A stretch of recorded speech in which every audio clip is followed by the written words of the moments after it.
Across these paradoxes, one truth emerges again and again. The human experience is not a straight line. It's a spiral, a loop, a mirror hall where progress and pain, freedom and fear, knowledge and doubt constantly intersect. We seek clarity only to be humbled by complexity. We chase healing only to realize we must return to the places we tried to leave behind. But this doesn't mean we're broken. It means we're alive. To be human is to carry contradictions, to long for simplicity, yet be made of nuance, to want love, yet fear intimacy, to crave truth, yet hide behind certainty. The paradoxes we explored are not intellectual puzzles. They're emotional maps. Each one invites us deeper, not to solve, but to soften, not to fix, but to feel. In a world obsessed with answers, this journey has asked you to sit inside the question, to pause where you usually react, to wonder where you usually assume, to open where you usually armor, and maybe, just maybe, to remember that wholeness isn't about perfection. It's about presence, not escaping the loop, but walking through it with your eyes open. So as you return to your life, don't rush to explain these paradoxes away. Let them echo. Let them shape your silence. Let them challenge the way you listen, love, speak, and see. Because the deepest truths don't end with clarity. They end with humility. And sometimes all we can do is stand at the edge of what we don't fully understand and bow. They say history repeats itself, but rarely do we ask why. Is it because we forget? Because we're careless? Because human nature can't help but circle back to the same mistakes? Or maybe it's something deeper. This is the paradox of the history that repeated itself to be understood. Events returning again and again, not just because we failed to learn, but because we never truly listened in the first place. History isn't just a list of dates and wars. It's a mirror. It reflects not what we know, but what we're unwilling to face. A nation built on violence refuses to admit its guilt, so the violence continues. A society built on inequality resists change, so injustice resurfaces in new forms. A generation raised in silence carries its unspoken wounds into parenting, politics, leadership, and the past becomes present, disguised, renamed, repackaged, but not resolved. Why? Because events don't truly end when they happen. They end when they are understood. But understanding requires more than textbooks. It requires truth. It requires emotion. It requires responsibility. And responsibility is heavy. It's easier to forget, to romanticize, to rewrite. So we create myths instead of memory. We glorify the conqueror and erase the conquered. We honor the victory, but ignore the cost. And history waits.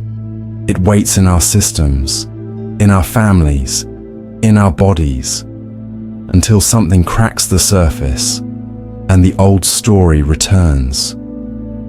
You see this in cycles of war, old alliances, old enemies, new weapons, but the same fear, the same need to dominate.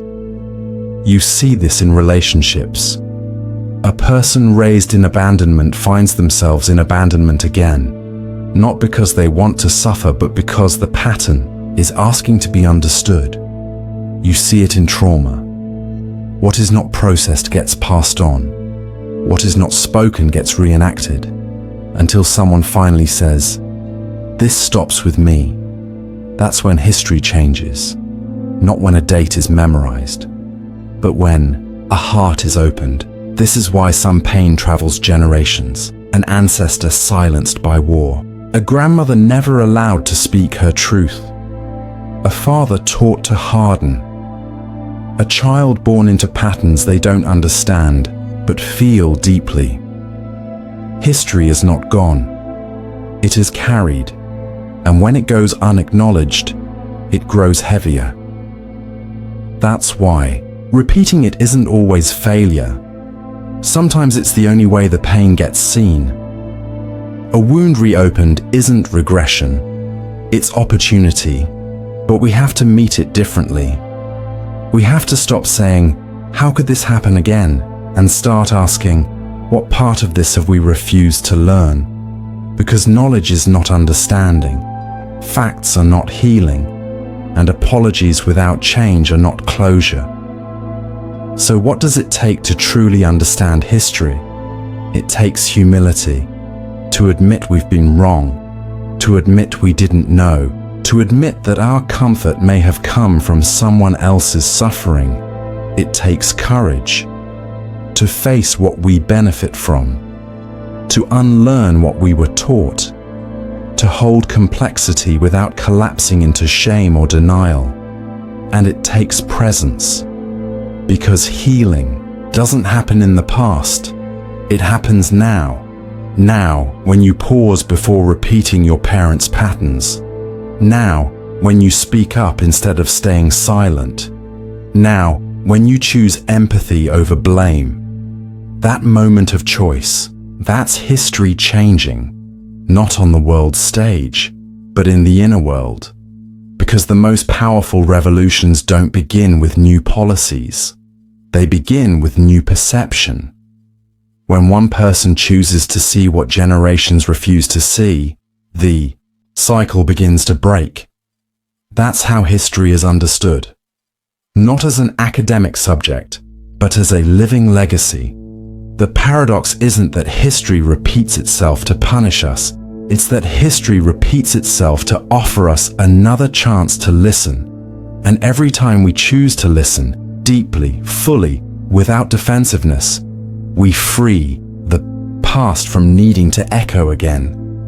So ask yourself, what history am I carrying? What patterns have followed me? What truth in my lineage, my nation, my body has never been spoken aloud? And then ask, what can I do today to break that silence? Because even the smallest shift, a new conversation, a brave confession, a gentler choice, can end a story that's been looping for centuries. You don't have to be a historian to change history. You just have to be awake enough to notice when it's knocking on your door again, and brave enough to finally let it in. Love is supposed to heal. It's the sanctuary we seek from the chaos, the balm for old injuries, the light that makes the pain of the world bearable. We're told love transforms, uplifts, completes. And so we chase it, desperately, faithfully, endlessly. But what if love, instead of healing us, keeps reopening the same old wounds? This is the paradox of the love that recreated wounds. A connection so full of hope that it quietly mirrors the very pain it was meant to mend. We don't do this on purpose. We fall in love with someone who feels familiar. Their smile reminds us of safety. Their energy feels like home. But if home was once a place of abandonment, rejection, control, or neglect, then love too begins to echo that. The pattern repeats. You fear being left, so you cling. You fear being smothered, so you withdraw. You fear not being enough, so you overperform. You fear being truly seen, so you keep performing. And yet, you call it love. You say, they make me feel alive. But is it aliveness or adrenaline? Is it intimacy or a reenactment of your oldest hurt? This is not dysfunction. It's unconscious memory. The nervous system, shaped by past pain, seeks what's familiar, not what's healthy. It says, I know how to survive this kind of love, even if it hurts. You see this in the one who always chooses emotionally unavailable partners, in the one who loves intensely but pulls away the moment things get safe, in the one who is kind to everyone but cruel to themselves in the name of love. And the cruelest part, each time, they believe this time will be different, because the heart remembers the wound, but not always the origin. And so, love becomes a cycle. Hope, familiarity, trigger, collapse, longing, repeat. The wound gets deeper, and we start to wonder, is love just pain dressed up as promise? But it's not love that hurts us. It's our template of love. The internal blueprint we carry, shaped by childhood, culture, experience, defines what we accept, what we expect, and what we ignore. Until we examine that blueprint, we will keep loving people who fit the shape of our wound. Not because we're broken, because we're trying, desperately, to rewrite the ending. We think, if I can make this person stay, I'll finally prove I'm lovable. If I can win their approval, I'll heal the rejection I've carried since I was 5. And sometimes we think we're healing when we're actually just surviving. This is why real love can feel boring. It doesn't spike adrenaline. It doesn't play games. It doesn't threaten to leave. It's calm, consistent, challenging, yes, but not chaotic. And for someone whose wound is tied to instability, that calmness feels suspicious. They say, it's too easy. I'm not sure there's chemistry. Something's missing. But what's missing is the pain. And when pain is all you've known, peace feels like loss. So how do we stop repeating the wound? Not by avoiding love, but by loving with awareness. You begin by asking, what does love feel like in my body? What story does it try to retell? Who did I first learn love from? And what did it cost me? Then you pause, and you look at your current relationships, not for fault, but for patterns. Where do you shrink? Where do you chase? Where do you pretend? These aren't flaws, they're maps, leading you back to the place where love first got tangled with fear. And once you see that map, you can start to choose differently. You can choose partners who feel safe, even if your nervous system resists it at first. You can choose to speak your needs, even if it feels like weakness. You can choose to stay open, even when your impulse is to run. You stop waiting for love to fix the wound, and you let it witness the wound instead, because that's what healing love does. It doesn't rescue, it sees. It holds space for the broken pieces, without needing to rearrange them. It says, you don't have to be perfect here. You don't have to earn your place. Your past doesn't make you unlovable. It makes you human. The paradox isn't that love hurts. It's that we often seek the love that matches our pain, not the one that heals it. But now you know better, and knowing changes everything. You don't have to keep loving in ways that wound you. You can choose love that feels like warmth, not performance, like coming home, not chasing approval, like being seen, not just being needed. That kind of love exists. And the more you heal, the more you'll recognize it. Not because it's louder, but because it no longer feels unfamiliar. Because finally, you'll be able to let it in. Progress is the story we like to tell ourselves, that life is always moving forward, that newer is better, that the future will redeem the past. We innovate, optimize, upgrade. We build cities, connect networks, extend lifespans. The arc of civilization seems to bend toward more, but somewhere along the way, we started to wonder, more of what exactly? This is the paradox of the progress that regretted evolving. A world that advanced in every measurable way, only to find itself aching for something it lost. Technology connected us, but made us lonelier.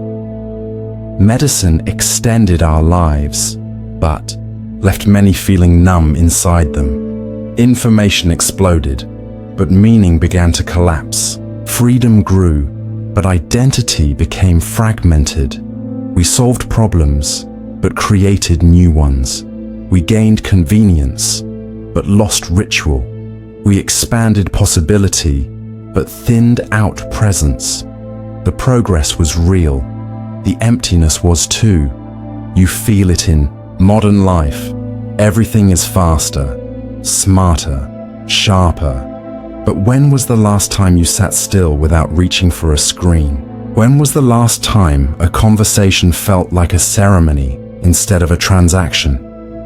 When did time become something we spend instead of something we inhabit? The world evolved, but we didn't always grow with it. We adapted our machines faster than we adapted our minds. And now, something in us misses what we can't name. We miss slowness, but don't know how to reclaim it. We miss community, but confuse it with followers. We miss meaning, but chase productivity instead. This is not nostalgia. It's a kind of grief. A grief for the parts of humanity that progress told us were inefficient. Stillness, ceremony, silence, slowness, handwritten letters, eye contact, elders, now seen as luxuries, once felt as essentials. And the more we evolve, the more we realize, just because we can do something doesn't mean we should. Just because we can automate doesn't mean we must. Just because we can replace nature doesn't mean we're better without it. Just because we can isolate in comfort doesn't mean we're fulfilled. This is not an argument against evolution, but evolution without wisdom is directionless. You can have infinite options and no clarity. You can have tools for everything and connection to nothing. Progress without reflection becomes a runaway train, and eventually, even the train wonders where it's going. So how do we reclaim meaning without rejecting growth? We begin by redefining progress.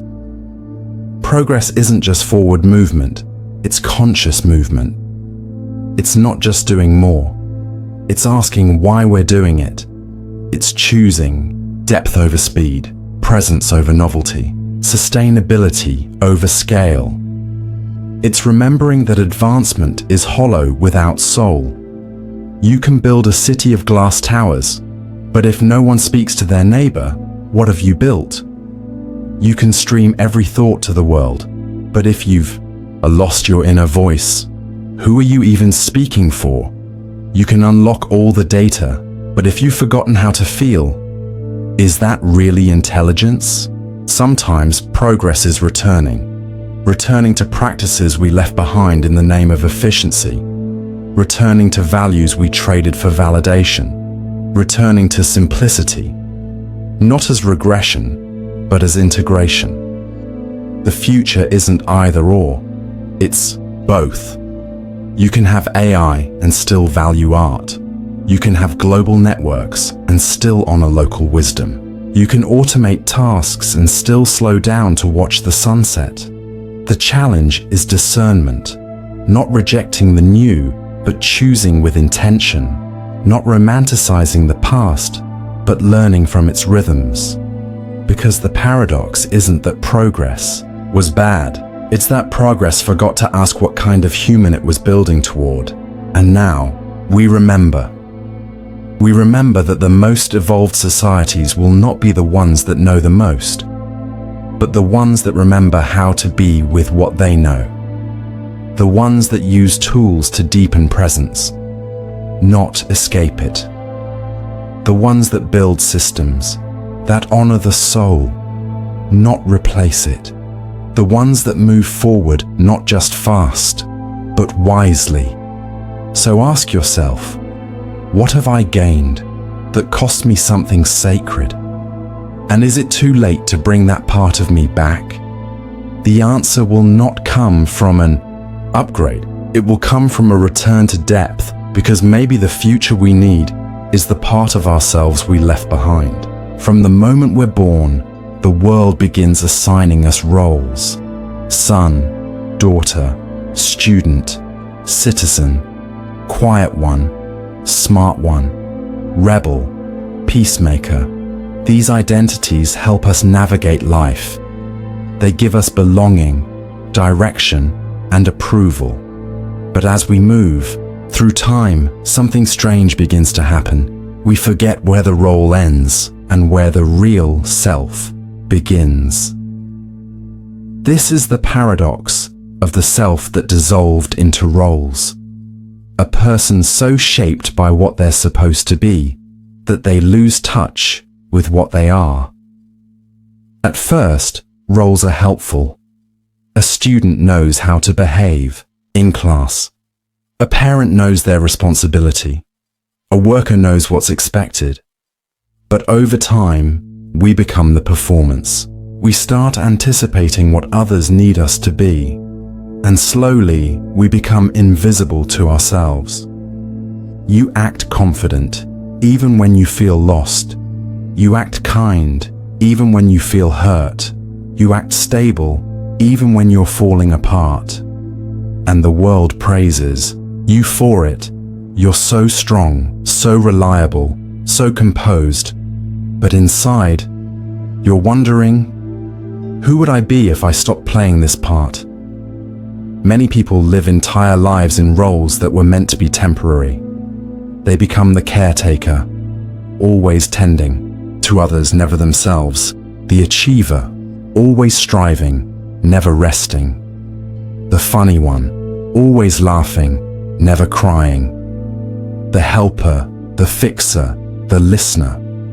Roles that became cages. And the saddest part? Most of these roles were created in childhood. Not from desire, but from survival. You became the quiet one because your home was chaotic. You became the overachiever because love felt conditional. You became the caretaker because your parents were too overwhelmed to care for you. What began as adaptation became identity, and what began as protection eventually erased the self underneath. You wake up one day and realize you know how to perform every role perfectly, but you don't know what you actually want, what you love, what you feel, what you need, because no one ever asked, not even you. And here's where the paradox grows deeper. The more successful you become at your roles, the harder they are to leave. You've built relationships around them. You've been rewarded for them. People expect you to keep showing up as the version of you they recognize. So when you begin to change, it creates disruption, not just for you, but for everyone around you. They say, you're different. You've changed. What's wrong with you? But nothing's wrong. You're just remembering that there's a self beneath the performance, a self that wants to speak without needing to be right, to rest without needing to earn it, to cry without apologizing, to live without always proving. This isn't ego, it's coming home, but the journey home is messy. You may feel guilt for disappointing others, fear of rejection, grief for the years you wore a mask, but the mask was never your fault. You did what you needed to survive. to belong, to be safe. Now you're allowed to ask for more. So how do you begin? Start by noticing your habits.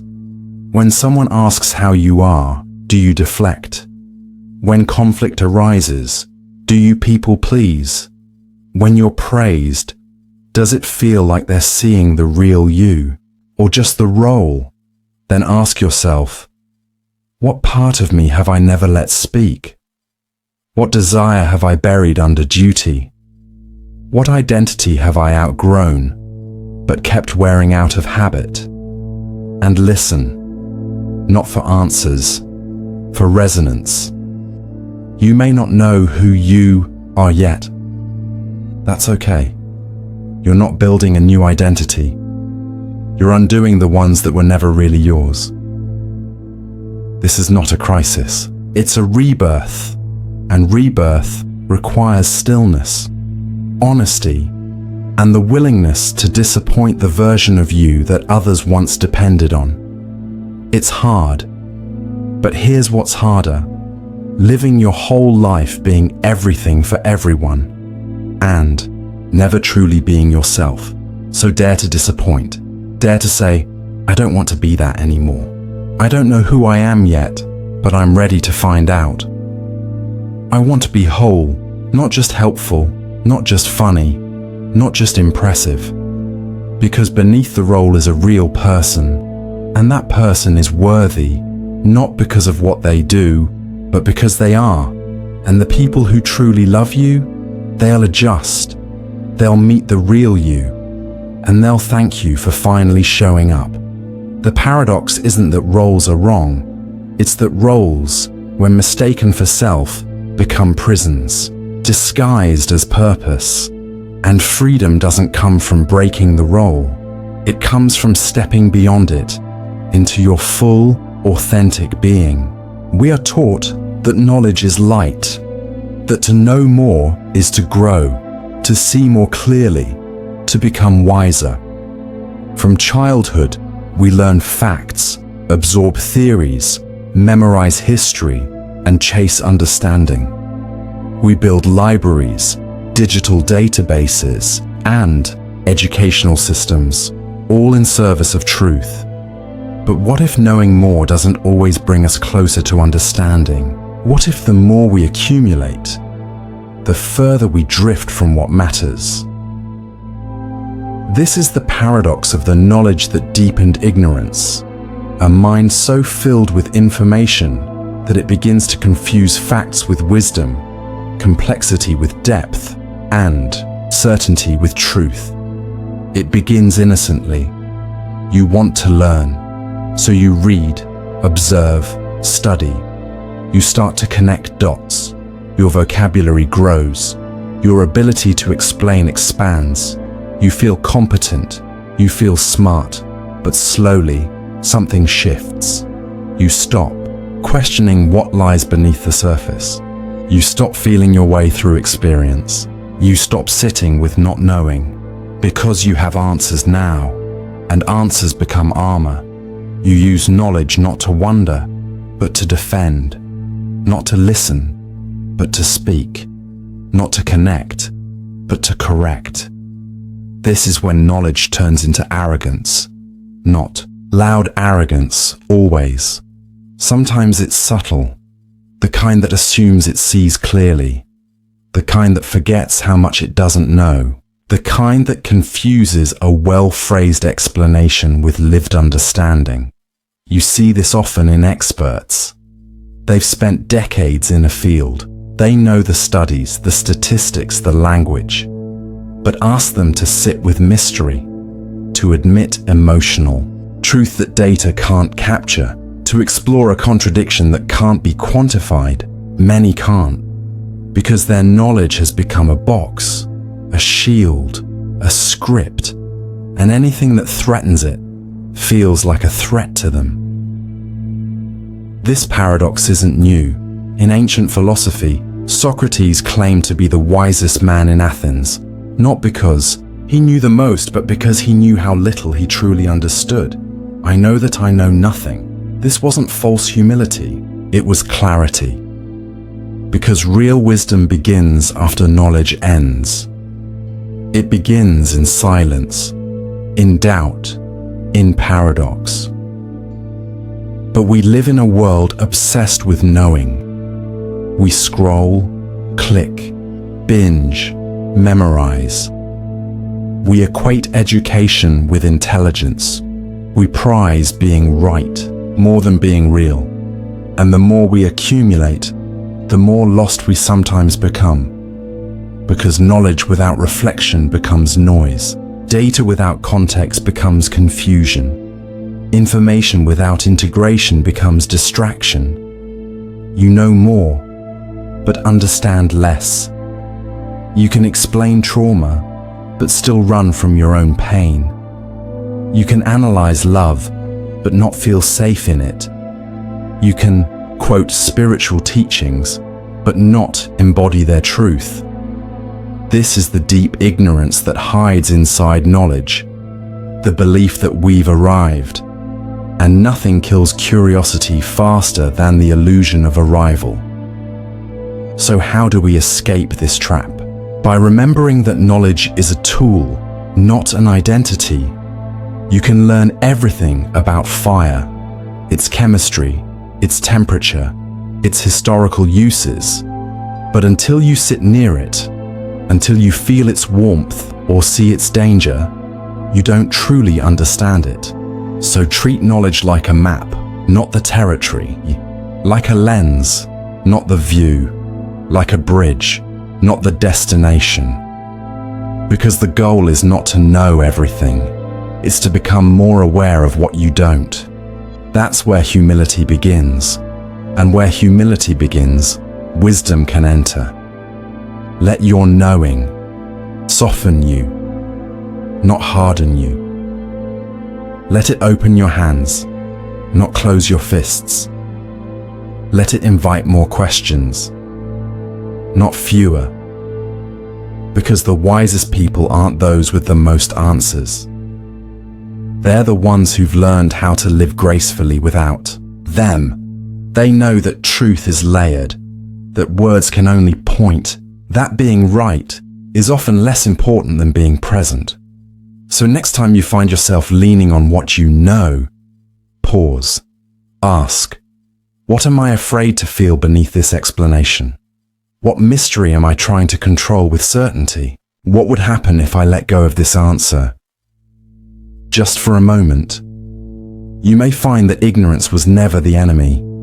The real danger was forgetting that it still lives inside you. And that's okay. You're not here to know everything. You're here to keep waking up to deeper truths, to quieter truths, to truths that can't be named, only lived. So let knowledge guide you, but let wonder lead. Pain is usually seen as something to escape. We medicate it, avoid it, numb it, outrun it. It's the signal that says, something is wrong, fix it, now. And yet, look closely at the moments that shaped you most, and you'll find pain at the center. This is the paradox of the pain that defined meaning. The strange truth that what hurts us most often becomes what matters most. We don't like to admit this. We want meaning to come from joy, clarity, purpose. We want growth to be clean. But human transformation is rarely peaceful. It's carved in loss, in grief, in heartbreak, in uncertainty. And somehow, those wounds become the foundation for everything that follows. Think of your deepest moments of insight. The job you lost that made you question your worth. The relationship that shattered your identity. The illness that made you slow down and really see your life. At the time, it felt like destruction. But in hindsight, something was born. Not in spite of the pain, but through it. Pain doesn't just visit. It teaches, it humbles you, it breaks illusions, it strips away what you thought mattered and reveals what actually does. This is why people often describe painful experiences as the best thing that ever happened to me, not because the suffering itself was good, but because it gave birth to a deeper self. Pain interrupts your story, and in the wreckage, you're forced to write a new one. But here's where the paradox twists even deeper. Once we realize that pain brings meaning, we begin to seek it. Subtly, unconsciously, we hold onto pain like it's proof that we're alive. We make it our identity. We believe we must suffer to be wise. We assume struggle equals value. And that's where pain becomes dangerous. Not as a teacher, but as a prison. You see this in people who can't let go of their trauma, not because they haven't healed, but because healing would mean losing the meaning the pain gave them. They say, "This pain made me strong. This pain gave me voice. This pain is who I am." And that's not false. But if pain becomes the only source of meaning, you'll keep finding ways to stay in it. You'll sabotage peace. You'll mistrust joy. You'll believe that if life doesn't hurt, it's not real. This is how pain defines meaning, but also distorts it. The challenge is learning to carry the gift without clinging to the wound, to say, "Yes, this broke me open. Yes, I found myself in the darkness. And now, I release the suffering, but keep the wisdom." It takes maturity to do that, because pain is seductive. It gives depth. It makes people take you seriously. It becomes a story you can tell that commands attention. But healing is quiet. It doesn't demand applause.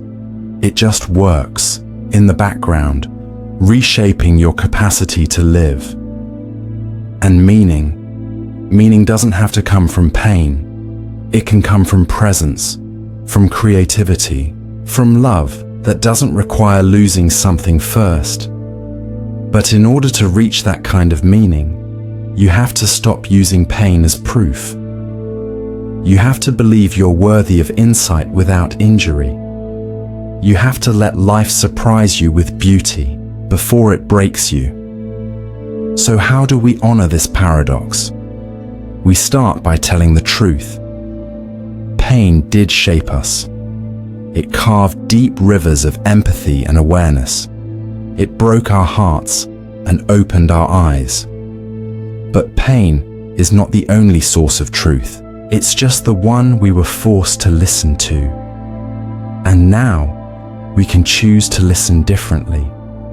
We can seek meaning not in what wounds us, but in what awakens us.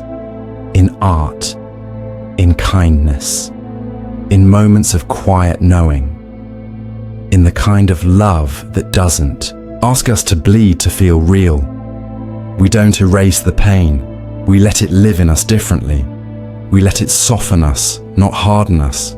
We let it make us generous, not guarded. We let it remind us that even the worst moments can lead to the most honest ones. Because that's what meaning really is. Not a reason for what happened, but a way to live with what happened, with grace, with insight, with intention. The paradox is not that pain creates meaning. It's that meaning begins when you stop needing the pain to stay. And in that moment, you are no longer defined by what broke you. You are defined by what you built afterward. Language is often described as a bridge, a tool to connect minds, a way to express emotion, share thought, and make meaning together. We rely on it for love, for logic, for truth. We believe it brings us closer. But what if the very tool we trust to create intimacy is the one quietly tearing it apart? This is the paradox of the language that broke connection. A system meant to bring understanding that over time begins to distort, divide, and deceive. At its best, language is poetry. It captures the inexpressible. It builds worlds. A single sentence can comfort a grieving soul, ignite a revolution, or unravel a lie. But at its worst, language becomes a mask, a wall, a weapon. Think about arguments. You and someone you care about are both in pain, but you say things to win, to defend, to control the story. You use words to protect yourself, not to reveal. You become two minds throwing logic, sarcasm, or silence, hoping to land a truth, but instead digging the distance deeper. You're talking, but you're not connecting. Or think about how often people speak in scripts. How are you? I'm fine. What's new? Same old. We say what's expected, what's socially safe, what avoids awkwardness. But beneath the words is a disconnect. We're speaking, but we're not seen. This happens because language has limits. It turns experience into labels. It compresses feeling into phrases. It replaces presence with performance. You don't say, "My heart is aching in a way I can't explain." You say, "It's been a rough week." You don't say, "I feel like I'm dissolving into a million contradictory truths." You say, "I'm just a little stressed." And in doing so, you protect yourself, but you also distance yourself. Because real connection often begins beyond language, in a look, a silence, a breath, a tremble in the voice you didn't mean to reveal. Language struggles here. It tries to wrap nuance in grammar. It wants precision, but the soul is not precise. The soul is contradiction, chaos, and feeling without name. And yet we keep translating the infinite into sound bites. Why? Because language gives the illusion of control. It gives emotion a cage. It makes the wild things inside us seem manageable. But the paradox is this: the more we rely on language to prove our truth, the further we may drift from the truth itself. You see it in politics, in spiritual communities, in therapy, in everyday love. The right words become currency. People say all the correct things about empathy, justice, vulnerability, but nothing shifts, because it's not what they're saying that matters. It's what they're hiding behind the words. And sometimes, language doesn't just hide feeling, it kills it. You speak a truth, and someone replies with logic. You share your heart, and they respond with correction. You express fear, and they offer a tidy explanation.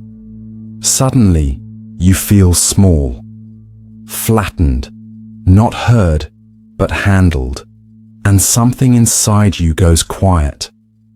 This is how language, instead of opening the door to connection, closes it. So how do we repair it? We don't abandon language. We re-sacralize it. We treat it not as a default tool, but as a delicate offering. We ask ourselves, why am I speaking right now? What part of me is choosing these words? What would I say if I wasn't trying to protect myself? We begin to speak with less defense, more breath, more honesty. We admit when words fall short. We say, I don't know how to explain this. We say, this may not make sense, but here it is. We speak not to impress or persuade, but to reveal. And we listen differently too, not just to the words, but to the tone, the body, the silences. We ask, what's not being said here? Because sometimes the real message is in the stutter, not the sentence. In the pause, not the point. Connection isn't found in perfect communication. It's found in presence. And presence doesn't always need words. This is why some of the deepest connections happen in stillness. Why someone can hold your hand and say more than a speech ever could. Why sitting quietly beside someone in pain can mean more than any advice. The paradox isn't that language fails. It's that language without presence becomes performance, and performance builds walls where we meant to build bridges. So let your language become softer. Let it break, stutter, contradict itself. Let it be human. Because in that humanness, something beautiful happens. Words begin to point again, not just to ideas, but to truth. Not just to clarity, but to connection. And once that happens, language stops being a barrier and becomes a door. Freedom, real, open-ended, unfiltered freedom, is one of the most celebrated ideas in human history. We fight wars for it. We build governments on it. We chase it in relationships, careers, even in spirituality. To be free is to be alive, empowered, sovereign. But here's the question no one wants to ask. Why does freedom often feel unbearable? This is the paradox of the freedom that craved chains. A soul that, once unbound, quietly reaches back for something to hold it in place. On the surface, freedom seems like the ultimate gift. No rules, no limits, just possibility. But possibility brings uncertainty. When everything is available, nothing feels anchored. When no one tells you what to do, the responsibility is crushing. When your identity isn't shaped by duty, culture, or expectation, what's left? You. And for many people, just being themselves, without role, without script, without external validation, feels more terrifying than comforting. So they retreat, not consciously, not dramatically, but in small, quiet ways. They seek relationships where someone else makes the decisions. They cling to routines that numb the vastness of choice. They join belief systems that offer certainty, even if it costs authenticity. They crave change, not because they want to be imprisoned, but because freedom without direction can feel like drowning. This paradox isn't weakness, it's psychology. The human mind evolved to survive, not to roam infinite options. Boundaries helped tribes function. Rules helped people belong. Identity gave people protection. And when those structures disappear, the primitive part of the brain screams, unsafe. Freedom becomes a kind of vertigo. You see it in post-revolution societies. A people win independence, but soon long for strong leaders, strict systems, familiar orders. Not because they regret the fight, but because chaos rushed in too quickly.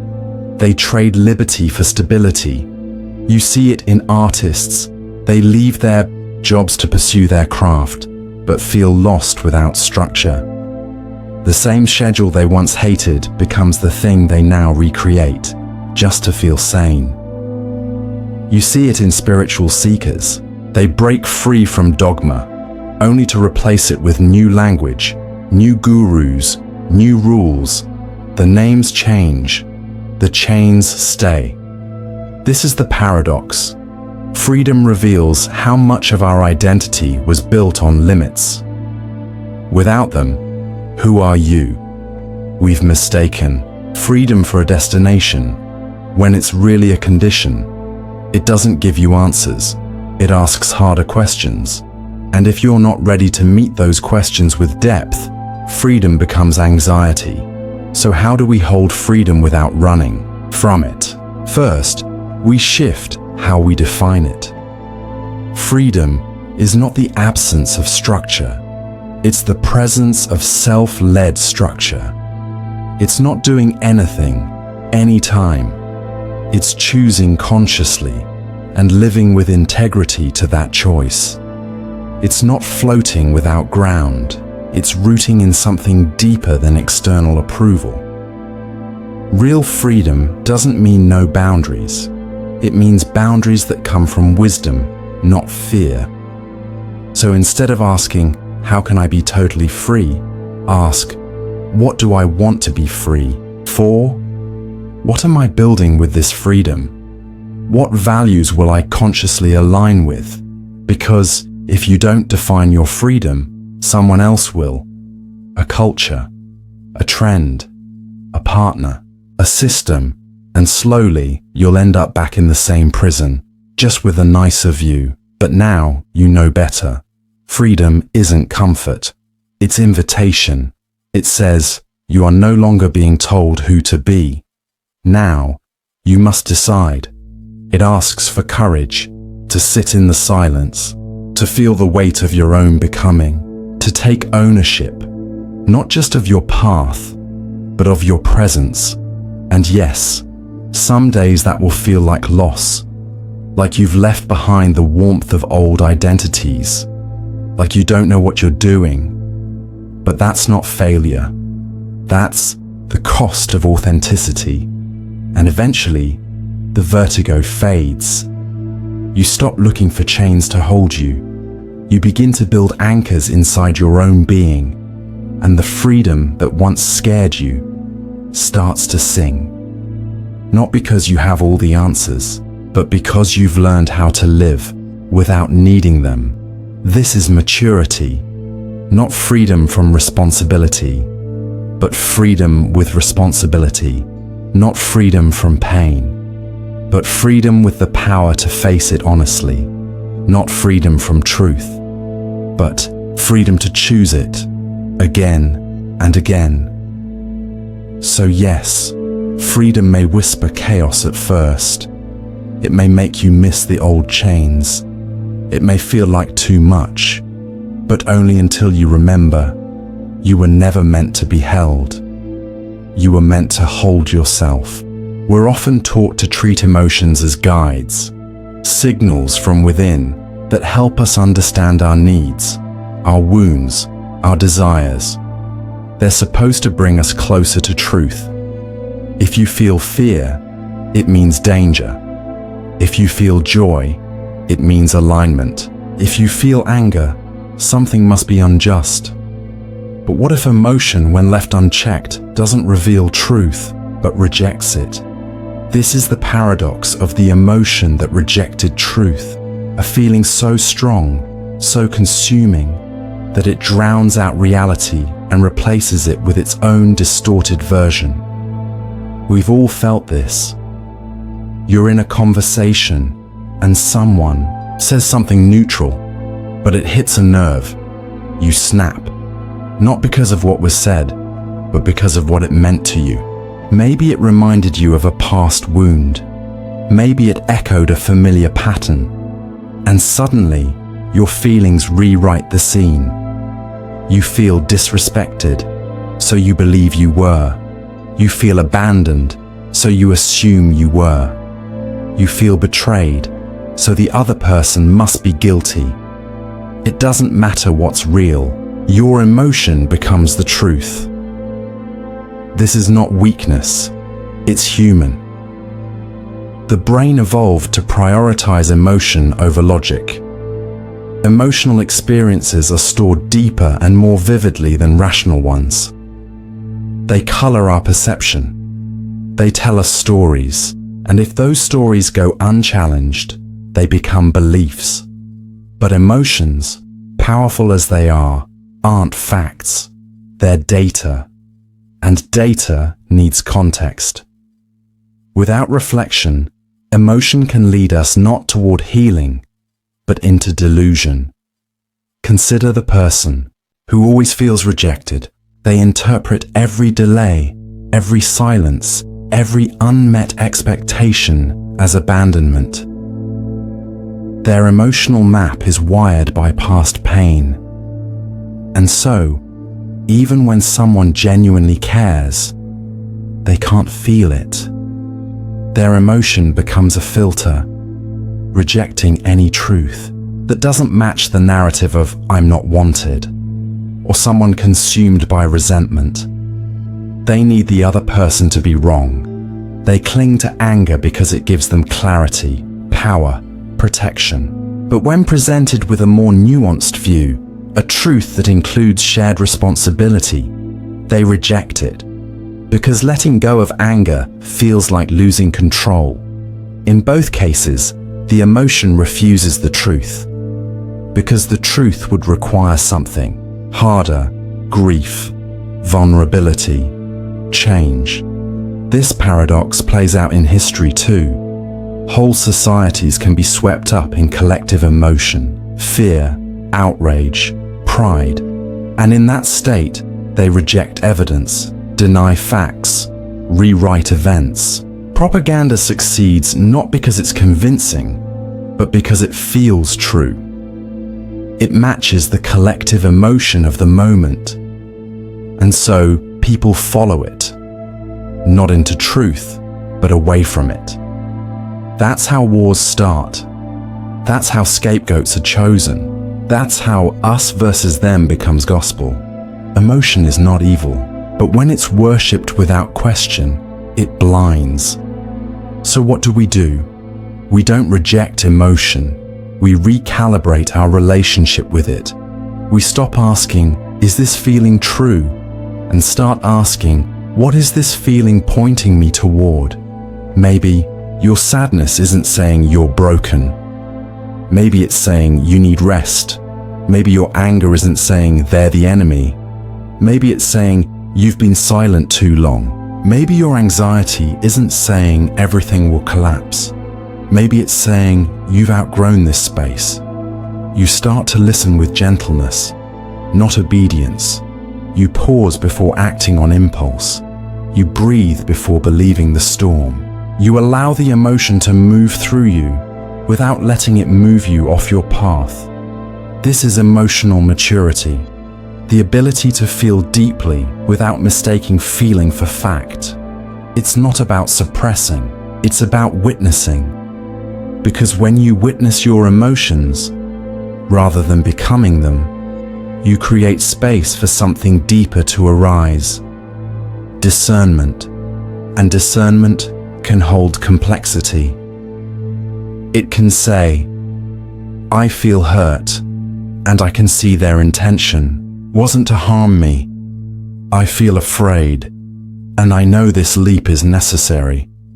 I feel anger, and I can still choose compassion."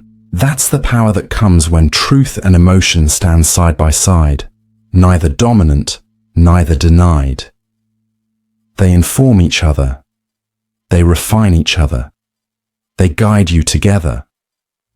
But if emotion refuses to let truth speak, it becomes its own echo chamber, and you begin living not in reality, but in a feedback loop of reaction. So next time a strong emotion floods you, pause. Don't ask if it's wrong. Ask if it's complete. Ask, what else is true here that this feeling might be hiding? That question doesn't invalidate the feeling. It just expands the frame. And in that expansion, something shifts. You no longer reject truth for comfort. You let truth hold hands with discomfort and walk you home. Power is supposed to liberate. It promises freedom, autonomy, influence. It's the ability to act, to choose, to shape your world instead of being shaped by it. Whether it's political, social, emotional, or personal, power is seen as a force of strength. But what happens when power becomes so overwhelming, so hierarchical, or so addictive, that it ends up stripping away the very agency it was meant to give? This is the paradox of the power that made us powerless, a force that, in seeking control, ultimately traps everyone involved. Let's begin with the basics. You gain power over people, resources, systems. At first, it feels expansive. You make decisions. You have influence. People listen. But then slowly, power starts demanding things from you. You must maintain the image, protect the control, feed the machine that gave you status. Suddenly, power is no longer your tool. You are its servant. This happens on both large and small scales. Consider empires throughout history. Once they rise, they become obsessed with preservation. Leaders who once fought for freedom become tyrants. Governments that claim to liberate begin to surveil. The people, once inspired, become oppressed by the very systems built in their name. And the rulers, they too are trapped, surrounded by paranoia, isolation, the constant fear of rebellion. Everyone becomes a prisoner, even the ones holding the keys. In personal life, it shows up subtly. A person becomes successful in their career and suddenly can't say, "I don't know" anymore. They feel pressure to appear confident, always in control. Vulnerability becomes a threat. Authenticity is replaced by performance. They appear powerful, but inside, they're exhausted, afraid, alone. Their power has turned into a mask they can't remove or take relationships.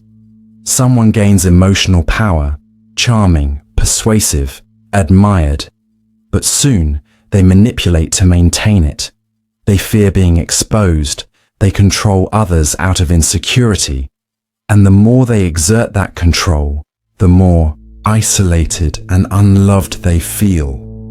Not respected, feared, not held, obeyed. That's not power. That's a performance of power. The real thing would require vulnerability, openness, mutual respect. But the paradox is clear. The pursuit of power, without self-awareness, often strips us of the power that matters most, inner freedom. And even those under power's shadow suffer this paradox. When people are governed by strict rules, controlling figures, or rigid systems, they often stop thinking for themselves. They become passive, waiting for orders. They abandon responsibility, not out of laziness, but because power has made them believe their choices don't matter. They feel helpless, dependent, invisible. Eventually, they may even prefer it, because with no power comes no blame, no risk, no decisions. This is the deeper danger. Power doesn't just corrupt the powerful, it weakens the spirit of the powerless. And so we end up in a loop. Those with power become guarded, hollow. Those without it become fearful, resigned. No one thrives. Everyone performs. So what's the way out? We have to rethink power, not as dominance, but as presence. Real power isn't about control. It's about connection. It's not about forcing others to act. It's about inspiring them to awaken. It doesn't live in hierarchy. It lives in mutual respect. And it begins not with others, but within. When you are grounded in your own worth, when you no longer seek control to prove something, you begin to show up differently. You speak with clarity, not volume. You lead with honesty, not fear. You listen as much as you instruct. And in that space, others feel empowered, not intimidated. This is shared power, where leadership uplifts, not oppresses. Where influence opens doors, not locks them. Where the strongest person in the room is the one who can say, "I don't know. Let's figure it out together." It may not look impressive, but it's real. So ask yourself, where have I confused control with power? Where has power made me hide behind status, confidence, roles? Where have I handed my power to others, believing I was too small to act, and then begin again, with small acts of truth, with permission to be imperfect, with the courage to listen to others and to yourself. Because when power is reclaimed as presence, everyone rises. The paradox is not that power makes people bad. It's that unchecked power disconnects people from their essence. And once you forget who you are, you'll try to dominate others to fill the emptiness. But you don't need to dominate. You need to remember, you already have the only power that matters. The power to choose presence over control, connection over performance, wholeness over image. That's real power, and it doesn't imprison, it liberates. Trauma is supposed to be temporary, a wound, a rupture, something that shakes the nervous system, distorts perception, and leaves a scar. But in time, with awareness and care, it can heal. But what happens when trauma doesn't just linger in one life, but becomes a pattern across generations? What happens when pain becomes so familiar, so expected, so rehearsed, that it's mistaken for culture? This is the paradox of the trauma that became tradition. A suffering so old that people forget it was ever unnatural. You see this in families. A parent raised in silence teaches their children not to cry. A mother who never felt safe teaches her daughter to distrust the world. A father who was shamed for his vulnerability raises a son who doesn't know how to speak his truth. No one meant to pass down pain. But pain, unprocessed, becomes instruction. You see this in cultures too. Communities once colonized, oppressed, or displaced learn to flinch from joy, to distrust rest, to push harder, to prove themselves endlessly. Suffering becomes sacred, struggle becomes identity, and anything soft is called weakness. What started as survival becomes structure. What began as adaptation becomes expectation. And now, no one questions it, because it's called tradition. It's what we do. It's who we are. But is it? Or is it just trauma, dressed up in ceremony? This paradox haunts more lives than we realize. A woman grows up being told to be quiet, be small, don't make a scene. She's praised for politeness, shamed for emotion. She teaches the same to her daughter, thinking she's giving her tools. But she's passing down the echo of a lineage where women had to shrink to survive. A man is told that to be strong is to never need help. So he isolates, performs, and crumbles in private. His son learns the same. And the cycle continues, not from malice, but from inheritance. The trauma becomes a code, and codes, once engraved, are hard to erase.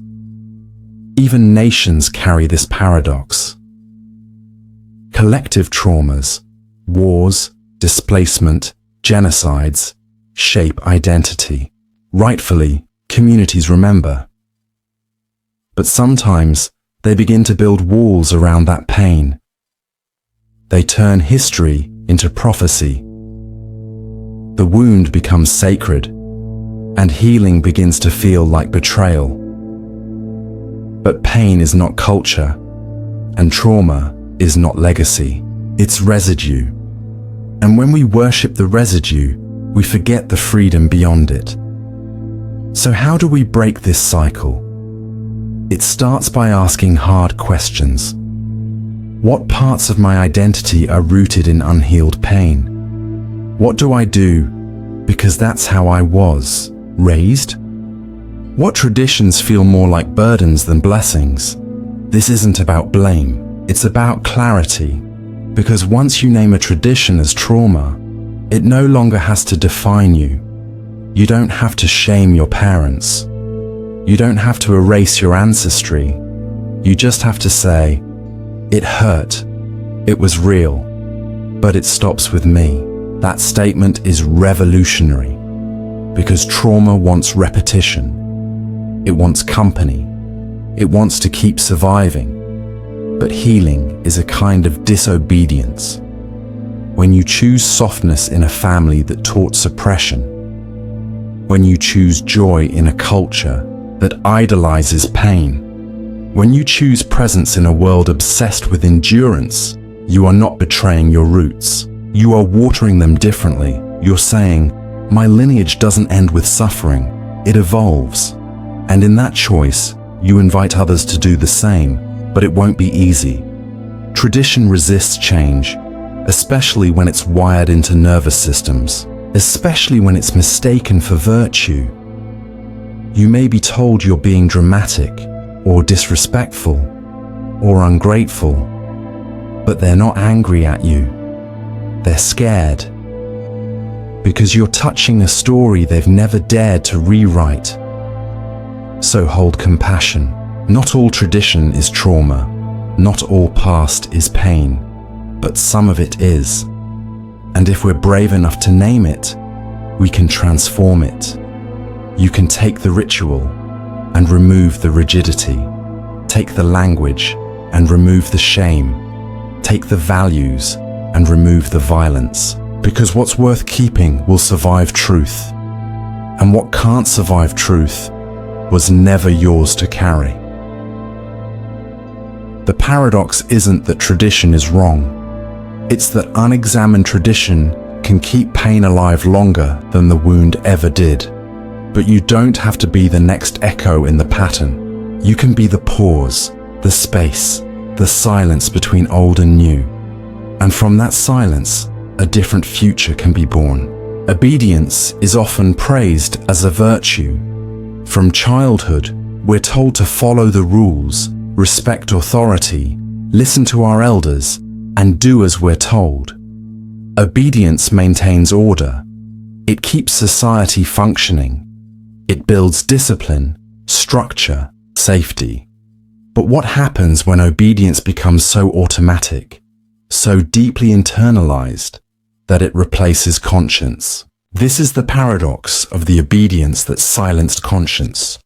A condition where doing what you're told becomes more important than doing what's right. We've seen this before. Soldiers following orders in war, even when those orders lead to destruction. Workers enforcing policies that dehumanize others because it's company protocol. Citizens remaining silent in the face of injustice because that's just how things are. No rage, no hate, just obedience. The most chilling atrocities in history weren't always carried out by monsters. They were carried out by people who believed they were just doing their job. That's the power and danger of obedience. It lets people avoid responsibility. It removes the burden of choice. It gives the illusion of virtue without the discomfort of conscience. Conscience is messy. It asks questions. It slows things down. It says, wait, should I do this, even if I'm told to? It speaks in whispers, not commands. And it often demands courage, because following conscience means going against the grain. Obedience, by contrast, is clean, efficient, rewarded. But when it becomes habitual, it begins to replace that inner voice entirely. And soon, people stop asking if something is right. They only ask if it's allowed. And what's allowed is not always what's moral. In the 1960s, the Milgram experiment revealed this with disturbing clarity. participants were instructed to deliver what they believed were painful electric shocks to another person, simply because a man in a lab coat told them to. Many obeyed, even as the other person screamed, not because they were cruel, but because they trusted authority more than their own conscience. The lesson? Obedience is not neutral. It's not safe. It's not always good. It depends on what you're obeying. You see this in smaller, everyday ways too.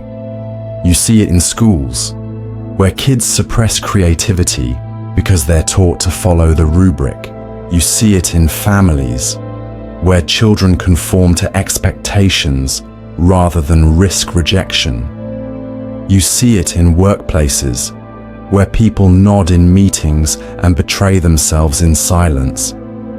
You see it in relationships, where someone gives up their needs because they've learned to please, and all of it looks polite, respectful, normal.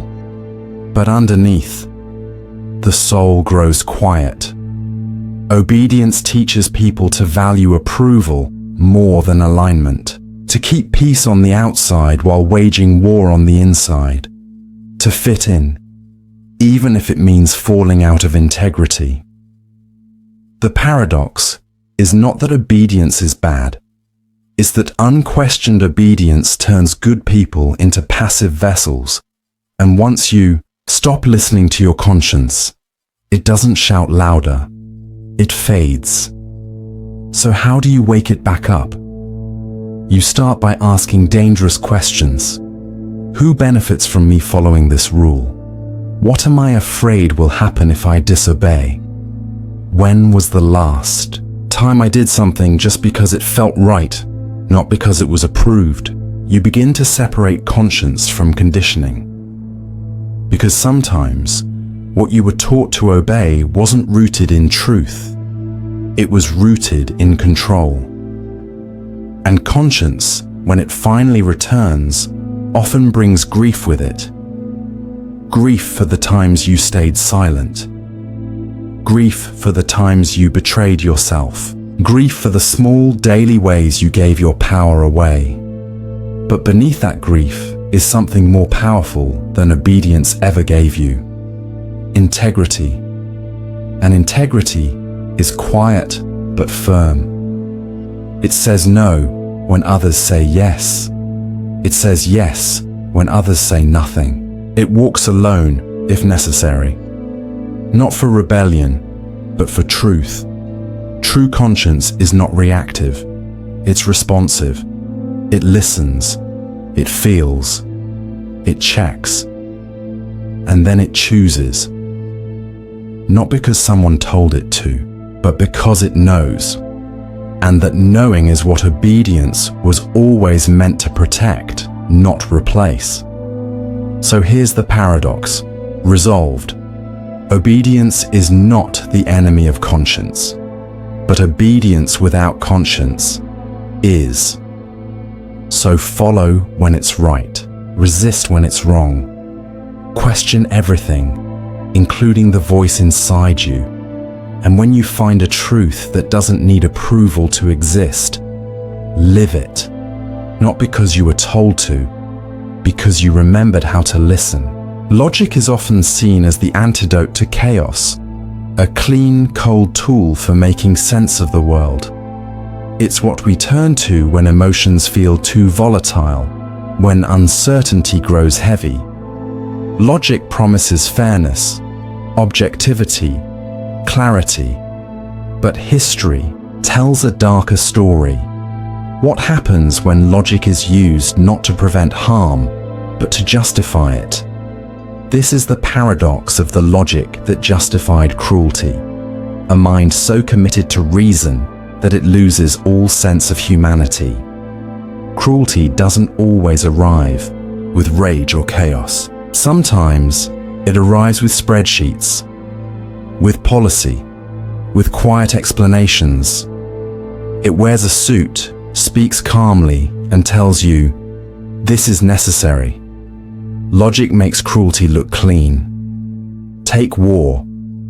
Throughout history, leaders have used reason to explain why certain people must be eliminated, why suffering is collateral damage, why torture is justified in the name of security.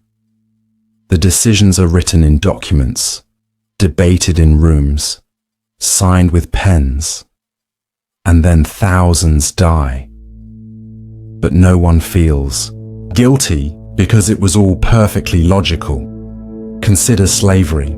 For centuries, societies justified it with philosophy, economics, religion. Entire arguments were made by rational thinkers about why certain humans were less human, why ownership was not only practical, but moral. The cruelty wasn't hidden, it was explained. Even in science, logic has had blood on its hands. In the name of experimentation, institutions have dehumanized people, especially the marginalized. They studied pain, disease, behavior, using logic as a shield. This is for the greater good. But greater for whom? That's the danger of logic. Without empathy, it becomes a weapon. It can build beautiful bridges or cold cages, because logic by itself doesn't care what's right. It cares what's consistent. It doesn't ask, is this kind? It asks, does this follow? So if the premise is flawed, if the starting point is bias, fear, or greed, logic will defend even the most inhuman conclusions flawlessly. You see this in personal life too. Someone hurts another and says, well, they deserved it.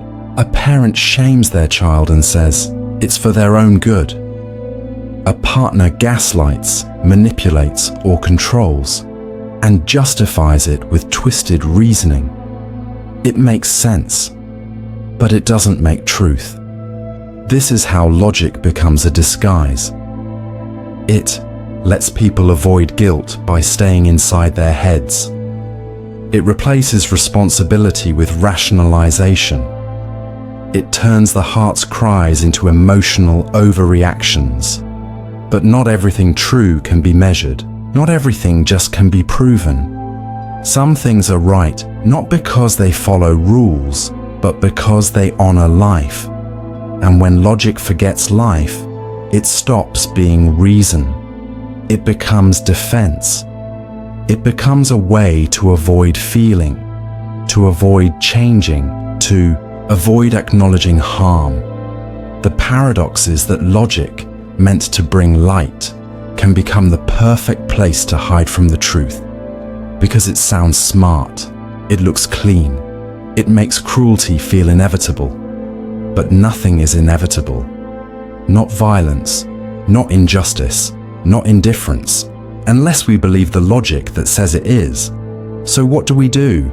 We reclaim the missing piece, compassion. We remind ourselves that logic is a tool, not a compass.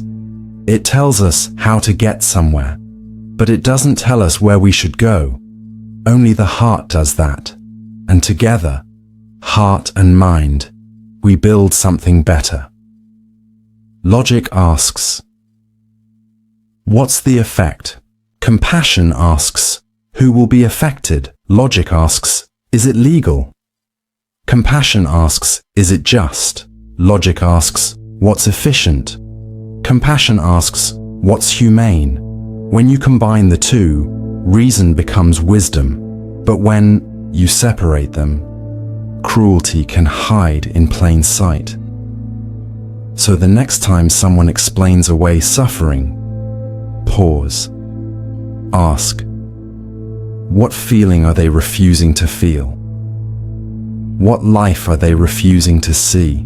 And the next time you are tempted to use logic to justify a sharp word, a cold silence, a cutting judgment, ask, what fear am I dressing up as reason? Because often, what we call logic is just our pain, polished, and we don't need more polished pain. We need more truth.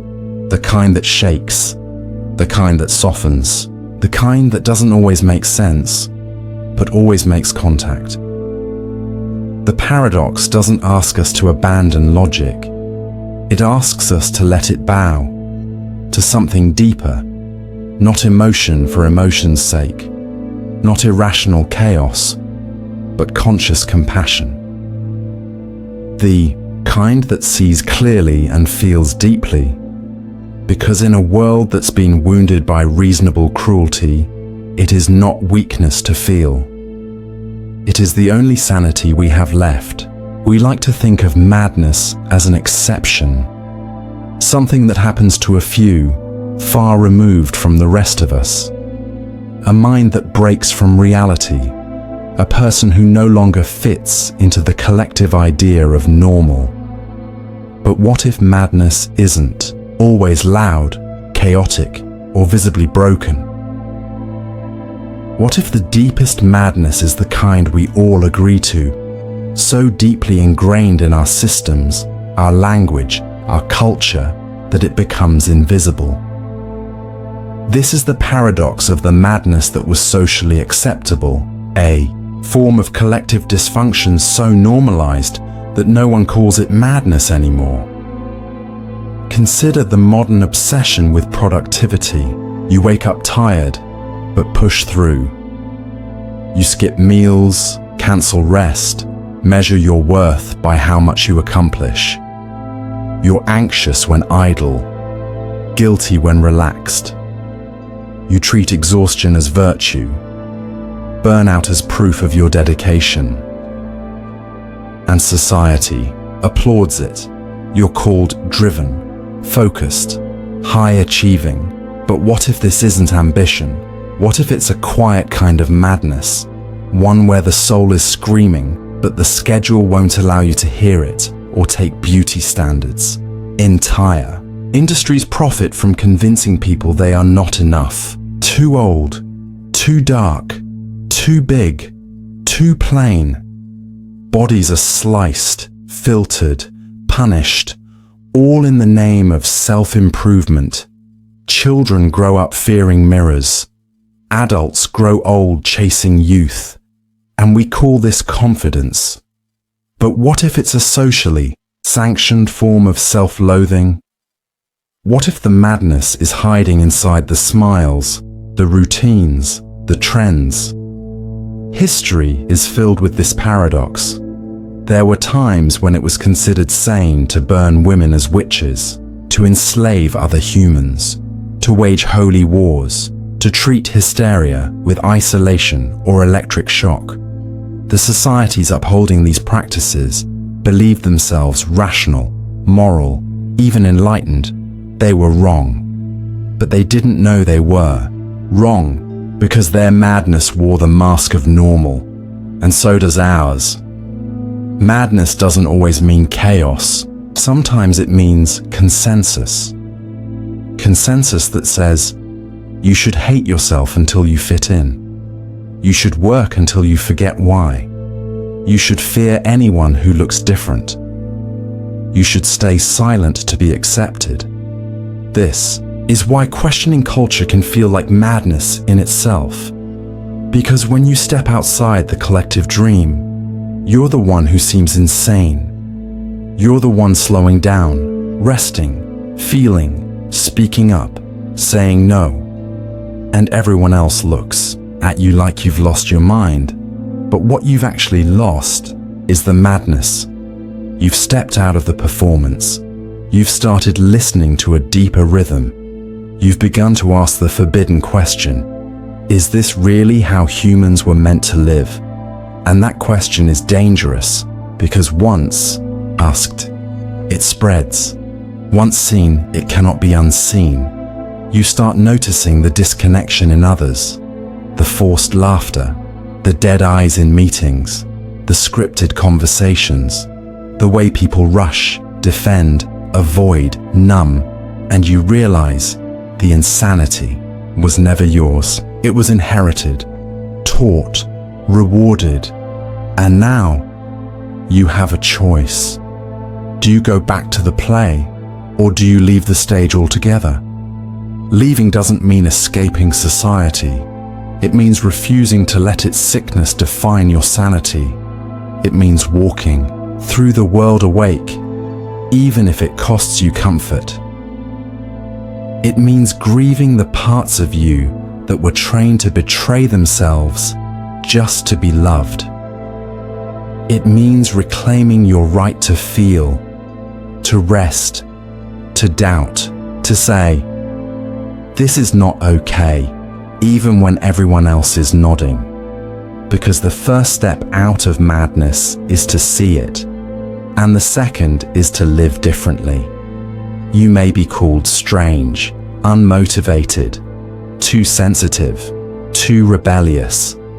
But beneath those labels, you'll find something rare: your humanity, your unedited, unsanitized, unmarketable self. Not the one designed to perform, the one designed to be. And that self doesn't need to scream or shatter to prove it's real. It just needs space and truth and the courage to say, "I choose sanity," even if no one else does. So when the world calls its madness normal, stay soft. When the systems praise your exhaustion, rest anyway. When others wear their masks proudly, dare to take yours off. Not to rebel, but to return to what was always sane, always sacred, always human. Because the paradox isn't that we went mad, it's that we built our madness into the very shape of what we called normal. And now, the only sane thing left to do is to remember who we were before we forgot. Control gives us the illusion of safety. It lets us plan, organize, predict, and feel prepared.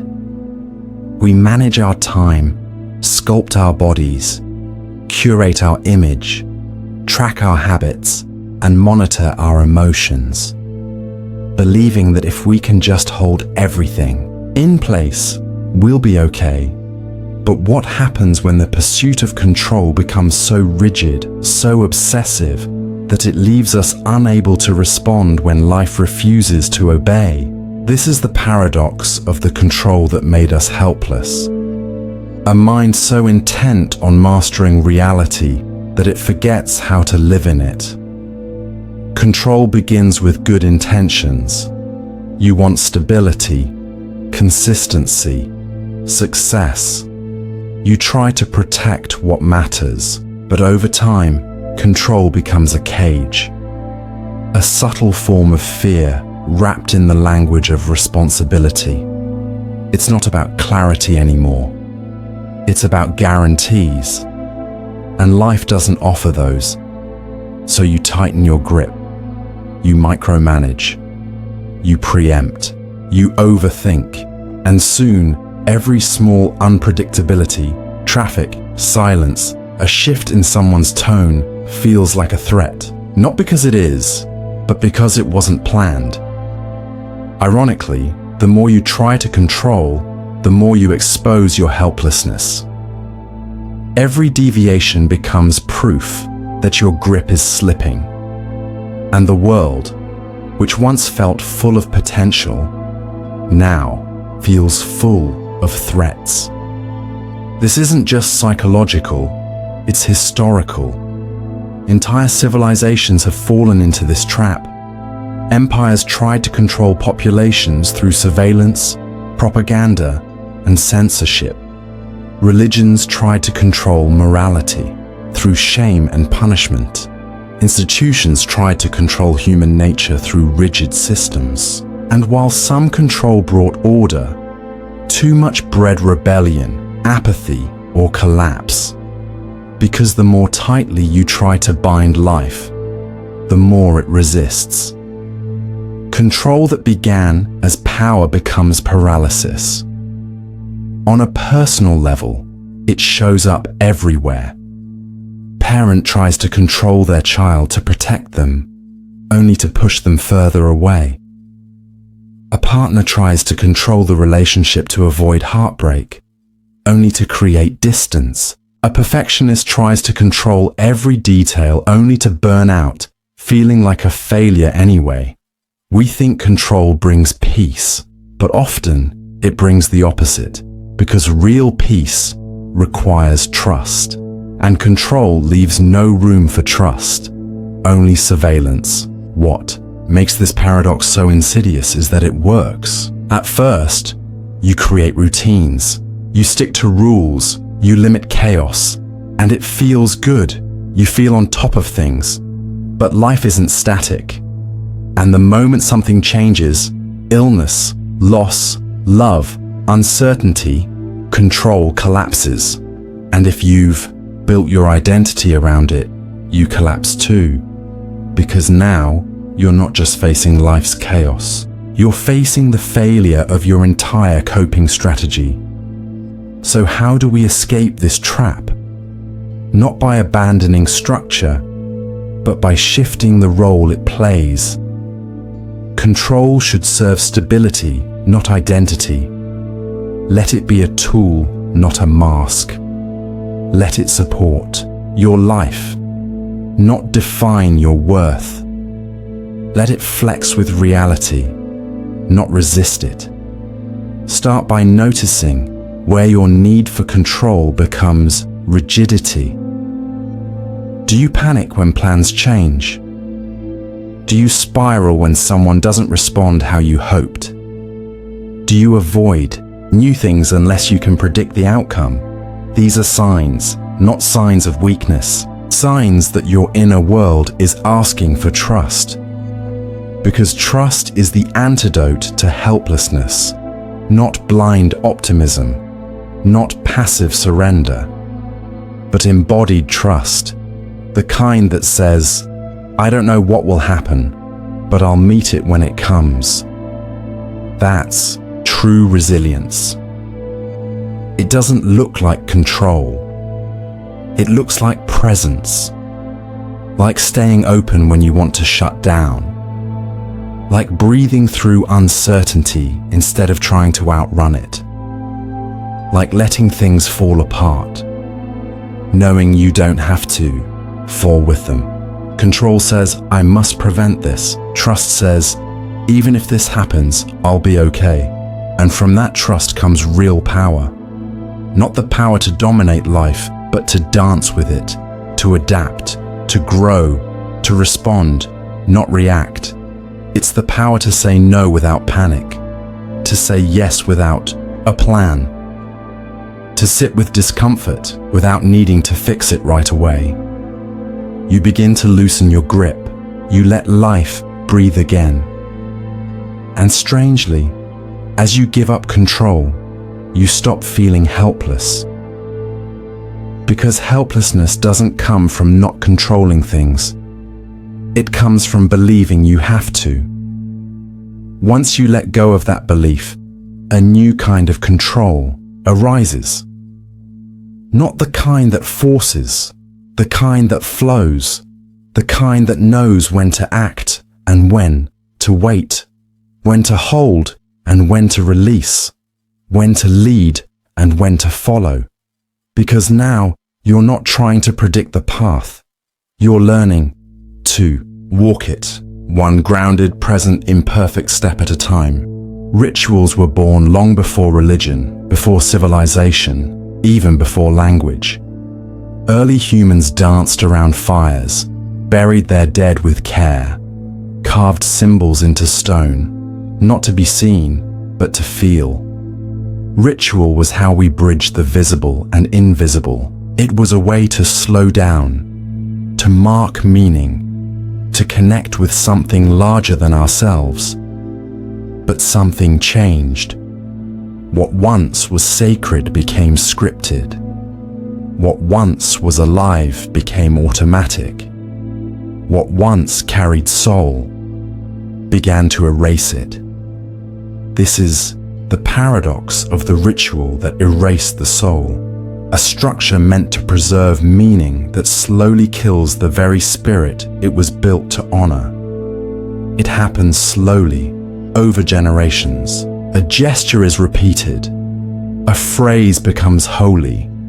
A ceremony becomes law. What once opened the heart becomes an obligation of the mind. People show up, go through the motions, and say all the right things, but the flame inside is gone. They kneel, but don't surrender. They speak, but don't feel. They remember, but don't connect. And still, they continue, because ritual offers comfort. It gives a script. It removes uncertainty. It says, this is how to live. This is how to grieve. This is how to be good. But when the form outlives the feeling, something flips. Ritual no longer serves the soul. It replaces it. You say the prayer without presence. You celebrate the holiday without joy. You follow the rules without remembering why. Eventually, the ritual becomes the religion. The symbol becomes the truth. The act becomes the identity. And in the process, you lose the wild, untamed part of the human spirit that ritual was originally meant to awaken. History is filled with this pattern. Mystics and prophets often began with genuine vision, raw, ecstatic encounters with something larger. But over time, their practices were formalized, codified, monetized, politicized. The desert became a temple. The silence became a sermon. The inner spark was surrounded by layers of robes, incense, doctrine, and while beauty remained, the aliveness was often buried. Rituals that once led people inward began turning them outward. They became performances, tests of belonging, measures of obedience. And in trying to protect the sacred, they sometimes blocked it entirely. But this isn't just a religious phenomenon. We create rituals everywhere, around productivity, identity, romance, success. Morning routines, self-help habits, wellness hacks. They start with intention, but can quickly become another performance. You light the candle, but never feel calm. You journal every day, but stop listening to your truth. You meditate to chase results, not to meet yourself. It's not the ritual that's the problem. It's the disconnection from the why. When ritual becomes rigid, it forgets to evolve. It forgets that the soul is not fixed, it's flowing. And to honor the soul, ritual must stay alive. So how do we keep it alive? By letting go of the need to get it right. By allowing space for mystery, mistake, and spontaneity. By trusting that the presence behind the practice matters more than the practice itself. A whispered thank you can be more sacred than 1,000 recited prayers. A quiet moment of breath can be deeper than hours of scripted meditation. A tear shed in silence can be holier than a perfect chant. Ritual is not about repetition, it's about remembrance. Remembering the part of you that is not a role, not a task list, not a brand, but a mystery, a spark, a flicker of the eternal wearing a temporary name. When ritual serves that remembering, it becomes sacred again. Not because it's traditional, not because it's public, but because it's real. Even in the mundane, ritual can become sacred. Making tea, tying your shoes, looking at the sky, touching your chest before you speak, listening to someone without needing to reply. These are rituals, too, and if you meet them with presence, they awaken something deep. But if you rush them, automate them, perform them without intention, they become empty, mechanical, a hollow echo of a song once sung from the heart. So ask yourself, which of my rituals are still alive? Which ones have become cages? Where have I been going through motions instead of going into meaning? And then dare to change them, not because they're wrong, but because you've outgrown the shell. Let go of the performance. Let go of the rule. Let go of the need to appear sacred and rediscover what it means to feel sacred. Because the paradox doesn't mean we should abandon ritual. It means we should return to it with soul. Desire is powerful. It fuels innovation, connection, expression, and survival. It's the spark behind every movement, every ambition, every whispered hope. But desire is rarely pure. Beneath it often lies something darker, a fear of what might happen if the desire goes unmet. And in trying to escape that fear, we sometimes run straight into its arms.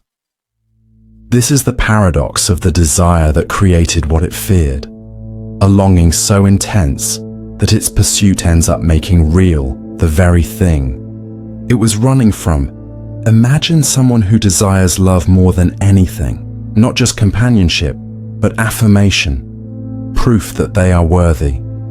That desire seems noble, even necessary, but beneath it is a fear. What if I'm unlovable? That fear drives their behavior. They overgive, over-apologize, anxiously check, obsessively pursue. In trying to secure love, they smother it. They become needy, insecure, fragile, and eventually push the very person away. The fear they were trying to avoid becomes the outcome they create. Or consider someone who desires success to escape the shame of failure. That desire drives them relentlessly. They hustle, sacrifice, compare. They tie their worth to achievement, but the more success they gain, the more afraid they become of losing it. Every moment becomes a test. Every rest feels like regression, and soon they are not living, they are surviving. The fear of failure has become their way of life, dressed up in the mask of ambition. Desire, when rooted in fear, becomes a loop. And in history, we see this writ large. Nations that desire peace sometimes provoke war to defend themselves. Leaders who desire unity may crush dissent in the name of order. Institutions that desire purity may breed suppression, repression, and shame. All of it justified by fear. All of it driven by longing. All of it ending in the mirror image of what was meant to be avoided. This is the core of the paradox. When desire becomes compulsive, when it is no longer a vision but a demand, it ceases to liberate. It begins to imprison. The more you desire safety, the more unsafe you feel. The more you desire to be seen, the more you fear being invisible. The more you chase happiness, the more anxious you become. And yet we keep chasing, because desire feels like purpose. It gives us motion. We say, I want this, so I must go there. But if we never pause to ask why we want it, we become puppets to our unmet wounds, dancing not toward joy, but away from pain, and what we resist persists. The longing for control can breed chaos. The longing for freedom can turn to self-sabotage. The longing for certainty can destroy intimacy. So how do we escape the trap? We begin by shifting the question.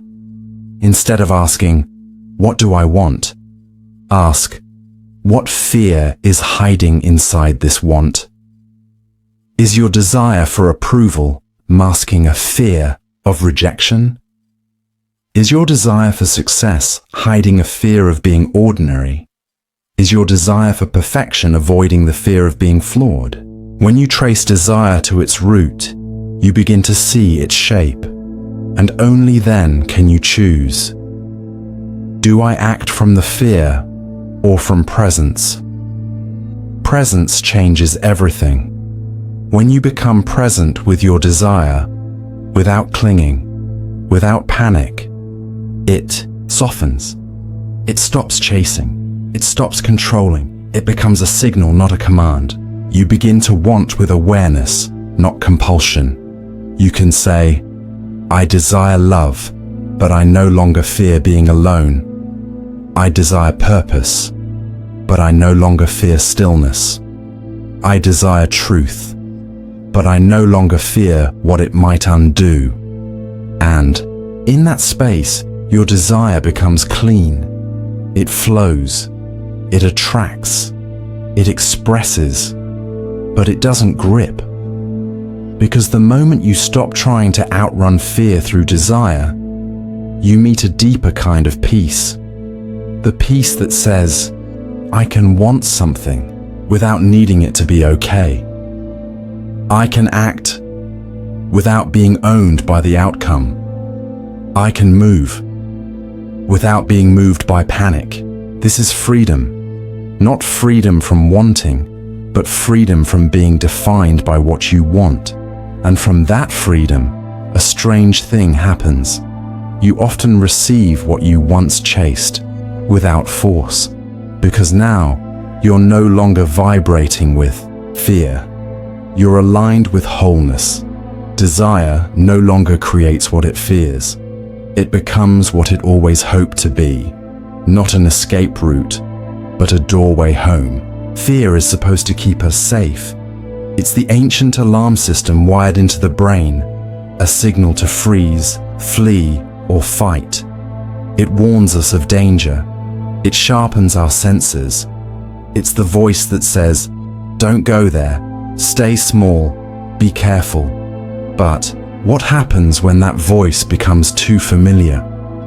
What happens when fear, instead of protecting us, becomes the very thing we cling to for comfort? This is the paradox of the fear that became a safety net, a state where the discomfort of fear becomes more bearable than the unknown peace of freedom. It seems backward. Why would anyone want to feel afraid? The truth is, they don't. But they've learned to feel safe in fear because it's predictable, because fear gives them something to hold on to when everything else feels uncertain. Because, paradoxically, the fear they know feels more manageable than the unfamiliar world beyond it. Take someone who grew up in chaos. In that environment, hypervigilance became survival. Constant scanning for danger, waiting for the next explosion.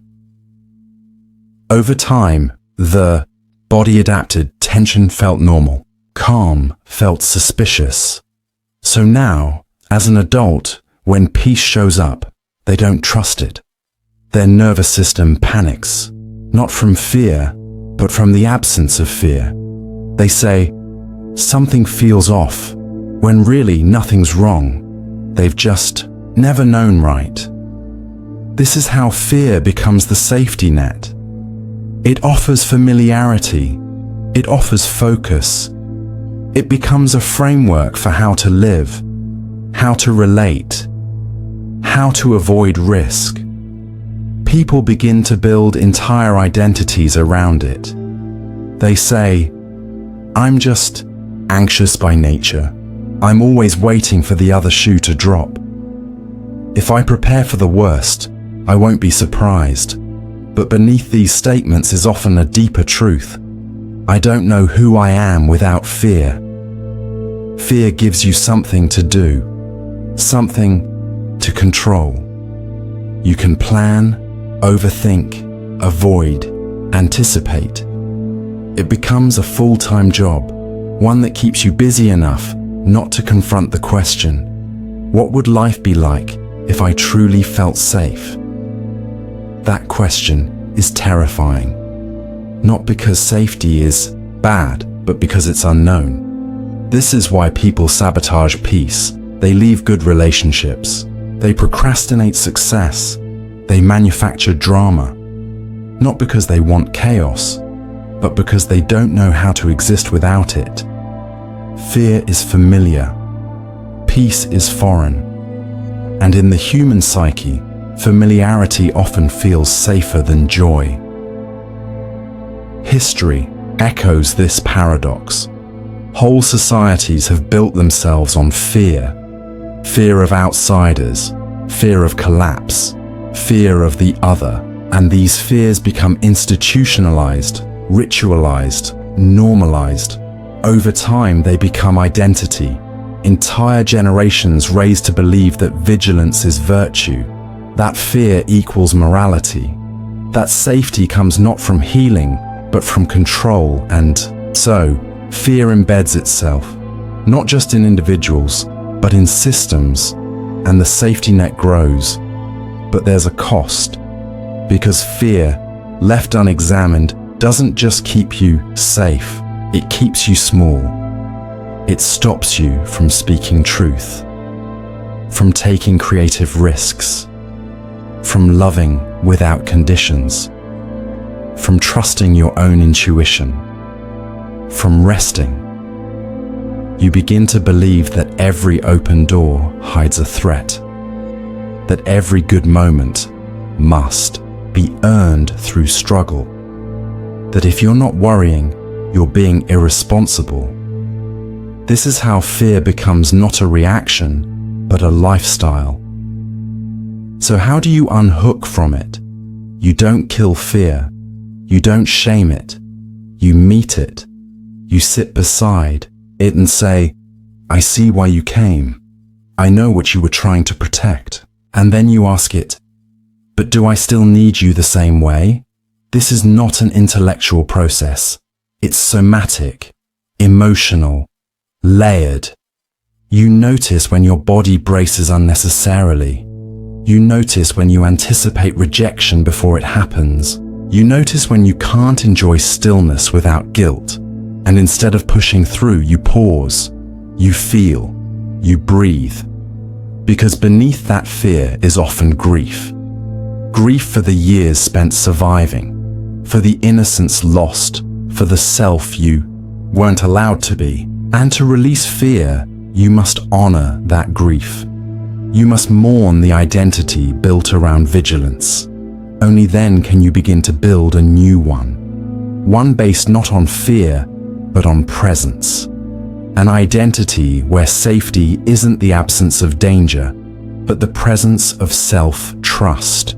Where peace isn't boring, but sacred. Where joy doesn't need to be followed by punishment. The paradox isn't that fear makes us feel unsafe. It's that we used fear to feel safe. But now you know the truth. You don't have to live in constant alarm to be alive. You don't have to rehearse disaster to be prepared. You don't have to fear peace to protect yourself from pain. You are not your safety net. You are the sky it once hung beneath, and you're ready to fly without it. We tend to think of belief as something passive, a conclusion we come to after careful thought.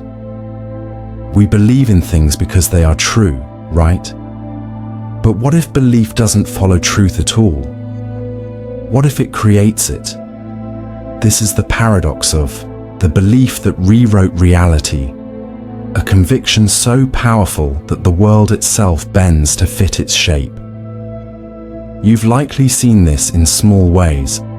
A person believes they're unlovable, so they avoid connection, push others away, and interpret neutral events as rejection. Eventually, they become unlovable, not because it was ever true, but because their belief made it real. On the flip side, someone believes they're capable, even when they're not yet skilled. That belief drives effort, invites risk, attracts support, and eventually builds the very capability they once only imagined. In both cases, the belief came first, reality came after, but the paradox deepens. Once belief alters your experience, it becomes proof of itself. You say, "See, I knew it." not realizing that the knowing created the conditions for the result. Belief becomes self-fulfilling. This is why belief is not just powerful, it's dangerous. Because most of your beliefs aren't consciously chosen. They're inherited, absorbed, conditioned from your family, your culture, your traumas. You learned what to expect from love, money, success, and suffering before you ever asked if those expectations were true. And once a belief is embedded, your mind begins filtering reality to confirm it. It's called confirmation bias, the brain's habit of noticing only what fits the story it already believes. If you believe the world is hostile, you'll spot every insult, every slight, every piece of bad news. If you believe people are kind, you'll notice smiles, gestures, small kindnesses. Same world, different beliefs, different realities. It doesn't stop at perception. It goes deeper. Belief affects biology. Placebo studies have shown that believing in a sugar pill can activate the same brain chemistry as real medication. In some trials, patients who knew they were taking placebos still showed improvements because their belief in the possibility of healing was enough to trigger change. So what does this mean? It means belief is not a lens. It's a creator. And yet, we rarely question our beliefs because they feel like facts. They live in the background. You don't say, I believe I'm not enough. You say, I'm just not good at anything. You don't say, I believe success must come with suffering. You say, this is just how life is. The belief hides behind the voice of reason. But if you look closer, you start to see it. And when you do, you face a choice. Do you keep living in a reality shaped by old beliefs?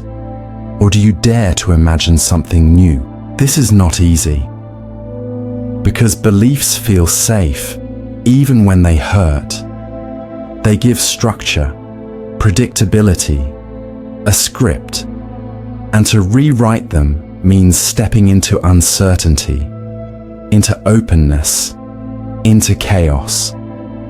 But chaos is where new realities begin. When you change a belief, you don't just change a thought. You change the structure that thought lives in, and that shift ripples outward. You speak differently. You walk into rooms differently. You make decisions from expansion, not fear. You see opportunity where there was once only threat, and slowly, almost imperceptibly, the world begins to mirror that shift, not because it changed, but because you did. And so the paradox completes itself. Belief, born from illusion, becomes real through action. The lie you believed long enough becomes your truth, and the truth you never believed stays locked outside your experience. So how do you begin the process of unwrapping belief from reality? First, get curious. Don't ask, is this true? Ask, who told me this? What does this belief protect me from? Then, test it, gently. Believe something new, just for a moment, and see how the world responds. What if you believed you were already worthy? What if you believed rest was productive? What if you believed intimacy didn't require perfection? Let the belief live inside you for a day. Let it shape your tone, your posture, your thoughts. See what opens. You'll feel resistance. That's the old belief clinging to its throne. But you don't need to destroy it. Just witness it. Say, I see you. You kept me safe, but I don't need you anymore. And then choose again, because beliefs are not prisons unless you forget the key is always in your hand. You can believe your way into a cage, You can believe your way into a life that isn't yours. But you can also believe your way into freedom. Not by pretending, not by forcing, but by realizing this one truth: the story you believe becomes the world you live in. The ego is the story we tell ourselves about who we are. It gives us continuity, identity, control. It says, I am this, I am not that. It builds walls to protect us from chaos and names to protect us from dissolution. And yet, the ego, so certain, so confident, hides a secret fear that if it truly looked at itself, it would vanish. This is the paradox of the ego that feared its own reflection, a self-image so desperate to be real that it cannot bear to be truly seen. At first glance, ego seems like strength. It pushes forward, it defends, it competes, it claims space. But look closer and you'll find fragility beneath the surface. The ego needs affirmation. It needs comparison. It needs to be better than something else, because it doesn't know how to be whole without contrast. That's why it avoids mirrors. Not the kind made of glass, but the kind made of silence, of stillness, of raw self-awareness. Because when the ego looks deeply at itself, when it drops the roles, the performances, the constant justifications, it sees emptiness, not a void of worthlessness, but a void of definition. And that's terrifying. The ego survives by being someone, but presence doesn't need a name. Awareness doesn't need a title. And in the face of that namelessness, ego begins to unravel. This is why people resist reflection. It's why we fill our lives with distractions, drama, noise. Not because we're weak, but because we're afraid of what we might find if we stopped pretending. Because if you strip away every label, your job, your history, your appearance, your beliefs, what's left? Not failure, not brokenness, just being. But the ego can't survive in just being. It needs to be something. So, it fears its own reflection, because the reflection doesn't clap. The reflection doesn't perform. The reflection doesn't care about your story. It just looks. And the longer you hold its gaze, the more the ego trembles. Historically, this paradox has echoed in philosophy and mysticism. In Buddhist thought, the self is seen as illusion, a bundle of sensations and thoughts mistaken for a permanent I. In Sufism, the seeker must annihilate the ego, fana, to taste unity with the divine. Even in psychology, Carl Jung described the shadow, the part of the self the ego refuses to see, as the gateway to healing.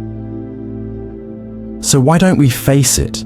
Because ego is clever. It doesn't just avoid the mirror, it builds false ones.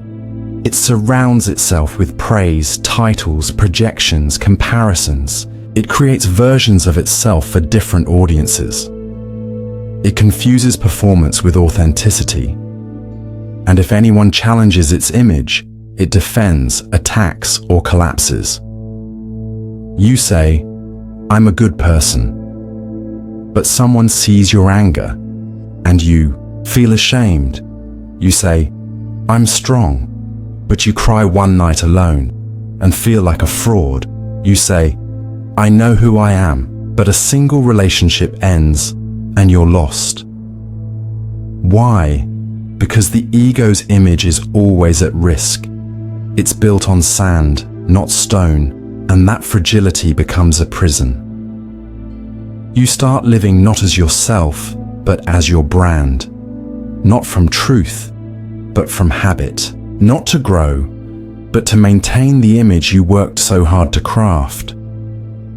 But here's where the paradox blooms into something freeing. The ego fears its own reflection because it knows it's not the whole truth.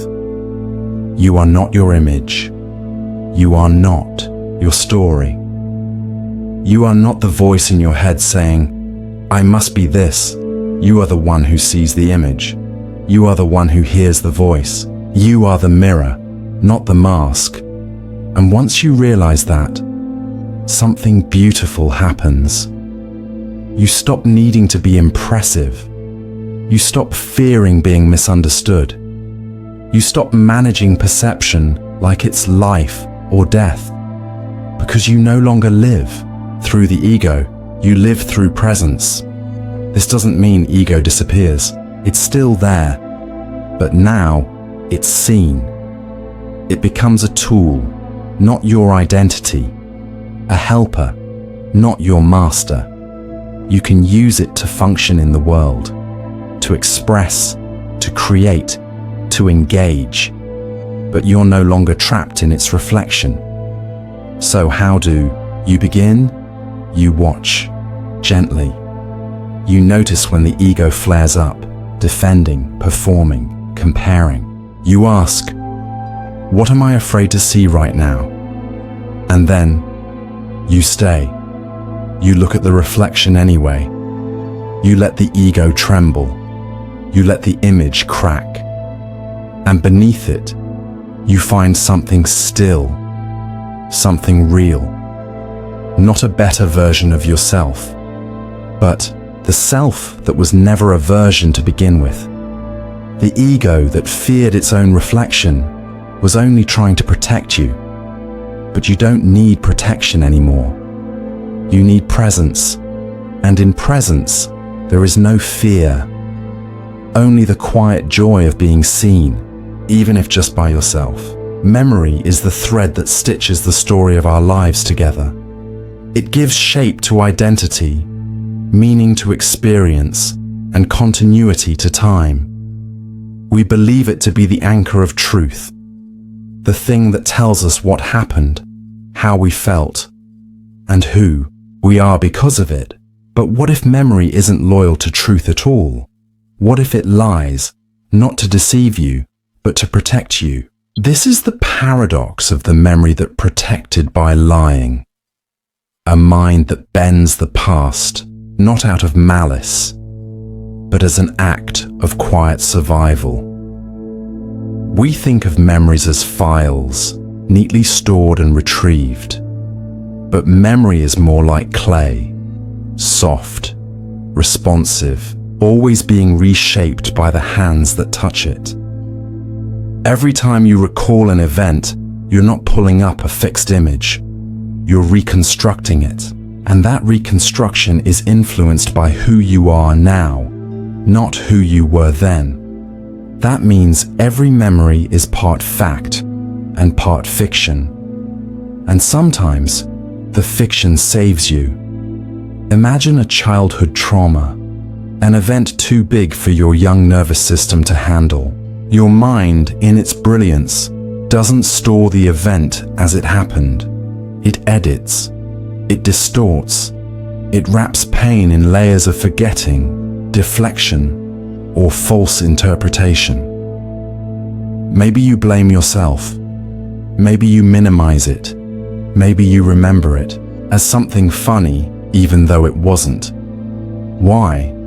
Because the truth might break you. But a lie you can live with. This is how memory protects. It doesn't record reality. It creates a version you can carry, and that version becomes part of who you think you are. This plays out across time. People misremember relationships to preserve love.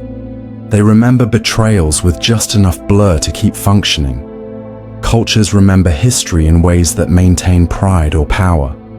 Whole nations rewrite their origin stories to avoid collective guilt. And yet, no one feels like they're lying. Because the edits aren't conscious.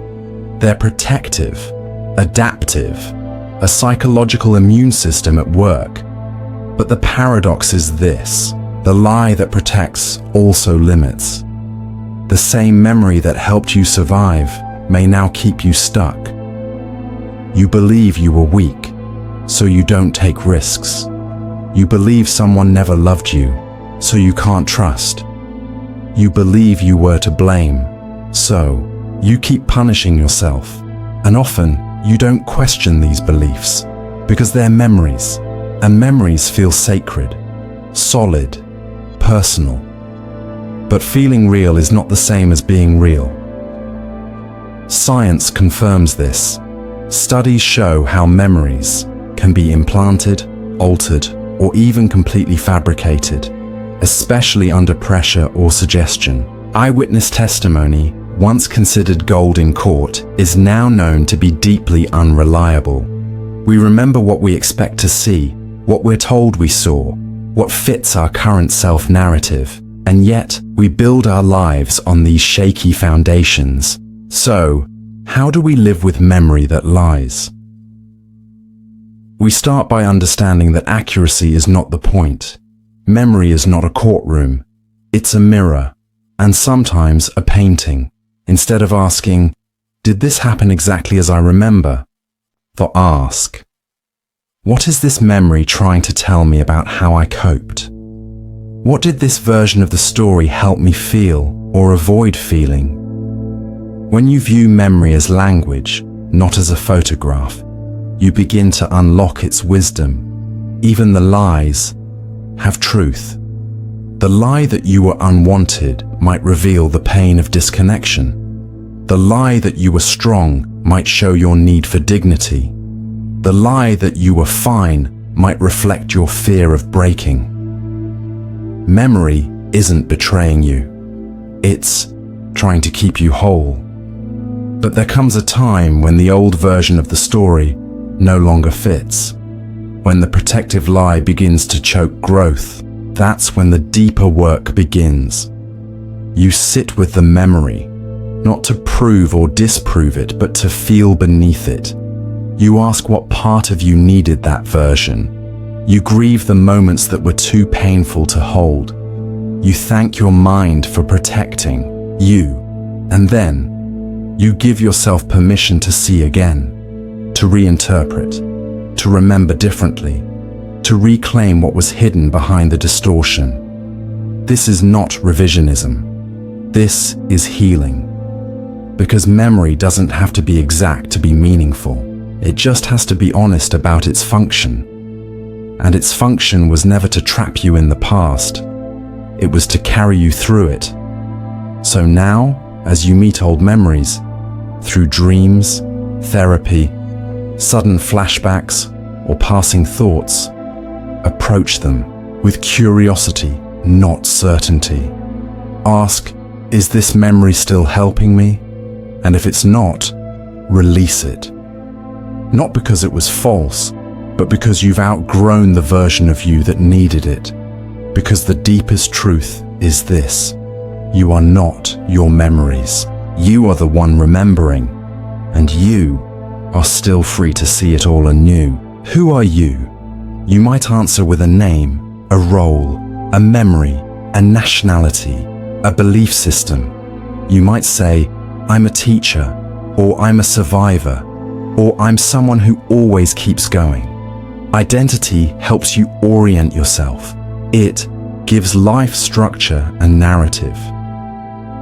But what happens when identity becomes so heavy, so layered, that it begins to consume the very self it was meant to represent? This is the paradox of the identity that swallowed its own name. A self that clings so tightly to its definition that it forgets it was never meant to be defined. Identity is a tool, a useful fiction, a story we wear to navigate the world. But like all stories, it has a cost. The moment you say, I am this, you begin to separate yourself from everything you are not. You build a border around your being, and you start defending it. At first, it feels empowering. You discover a label that fits. You step into it. It gives you clarity, community, language, direction, but slowly it starts to narrow. The label becomes a lens. The lens becomes a wall. And the wall becomes a prison, because now anything that doesn't align with that identity feels like a threat. You start to reject your own complexity. You say, I'm not the kind of person who does that. But what if you are? You say, that's just not me. But who told you what me is supposed to be? Every belief about who you are is a doorway, and a door, take history. Across cultures and generations, people have built identities around class, caste, gender, religion, nation. These identities shaped wars, laws, revolutions. But they also trapped individuals in roles they never chose. A daughter told she must be silent. A son told he must not cry. A worker told he must obey. A citizen told she must never question. All in the name of identity. Even rebellion can become a costume. You define yourself by what you oppose. But opposition still binds you to the thing you're pushing against. You're still playing the same game, just with different rules. That's the trap. Identity feels like empowerment, but often it's just a loop, a narrative you replay to feel stable. And the more you repeat it, the more you believe it's all you are. But you're not. You are not your trauma. You are not your accomplishments. You are not your thoughts, preferences, or political views. You are the awareness behind them, the space that holds them, the witness to the shifting story. The paradox deepens when identity becomes too successful, when the mask fuses with the face, when you become so good at playing your role, mother, leader, outcast, achiever, that you forget you were ever anyone else. You lose the ability to change, to surprise yourself, to evolve, because change would mean betraying the identity you worked so hard to build. So you stay in the lines, even if those lines are hurting you, even if they no longer fit, even if they were never really yours. This is how identity swallows itself. It eats its name. It becomes not a tool, but a trap, a performance without a pause. So how do you break the loop? You start by loosening the grip. You begin to ask, what part of me did I disown to become this? You explore the voices you silenced, the impulses you buried, the truths you labeled not me, and you begin to feel the vastness underneath the definition. You realize you're not a noun. You're a verb, not a fixed who, but a flowing how. You are not this or that. You are the space that can hold both. You allow yourself to be contradictory, to grow out of your own image, to change your mind, to mourn the masks you once mistook for your face. It's scary. Identity gives us belonging. It tells us how to act. It protects us from the chaos of undefined being. But it also numbs us, separates us, limits us, and when you let it go, even a little, you rediscover something ancient. You are not the role. You are the awareness playing it. That doesn't mean abandoning identity. It means holding it lightly, wearing it like a coat, not like skin, loving it, using it, but never being fooled by it. Because when you stop being so certain of who you are, something magical happens. You start to meet yourself again, in the gaps, in the silence, in the moments where the story falls away and you realize you don't need to know your name to be real. Consciousness is often described as our greatest gift, the inner light that allows us to reflect, to wonder, to choose. It's what sets us apart from the automatic, from the instinctive. It's the voice inside that says, I am here, I am aware. But what happens when that voice no longer speaks for itself? What happens when consciousness, slowly, silently, outsources its decisions, its identity, its direction? This is the paradox of the consciousness that outsourced itself.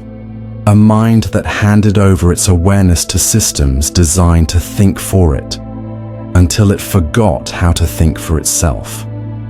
We live in an age of unprecedented external input.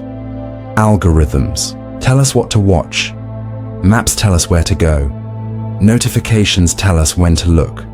We consult reviews before we taste. We search Google before we wonder. Our preferences, moods, even memories are now shaped not by quiet reflection, but by curated feeds and suggestion engines. And at first, this seems helpful, efficient, convenient. But slowly, consciousness becomes delegated. First, you let others curate your opinions. Then, you let devices plan your day. Then, you let systems decide what matters to you. And before long, you mistake convenience for awareness.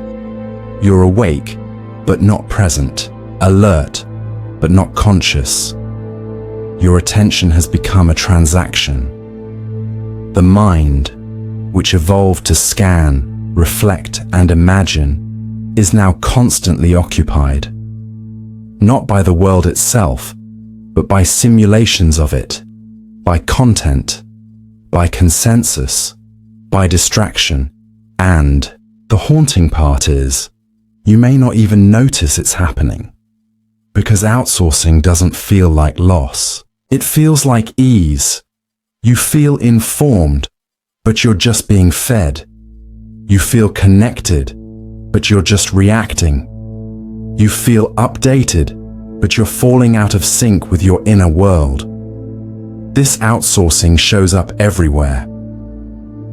You feel a strange emotion. So you search for a label online. You face a moral dilemma. So you look for someone else's take. You doubt your choices. So you poll your friends. You feel bored. So you scroll.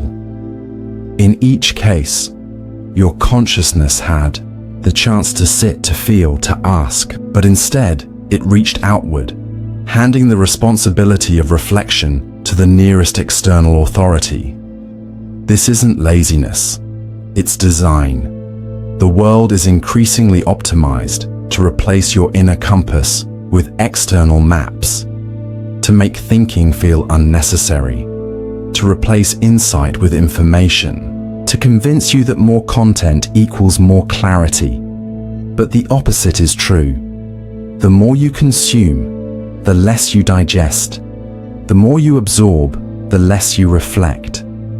The more you defer, the less you decide. And slowly, the voice inside, the one that questions, that contemplates, that knows, begins to dim, not disappear, just fall asleep.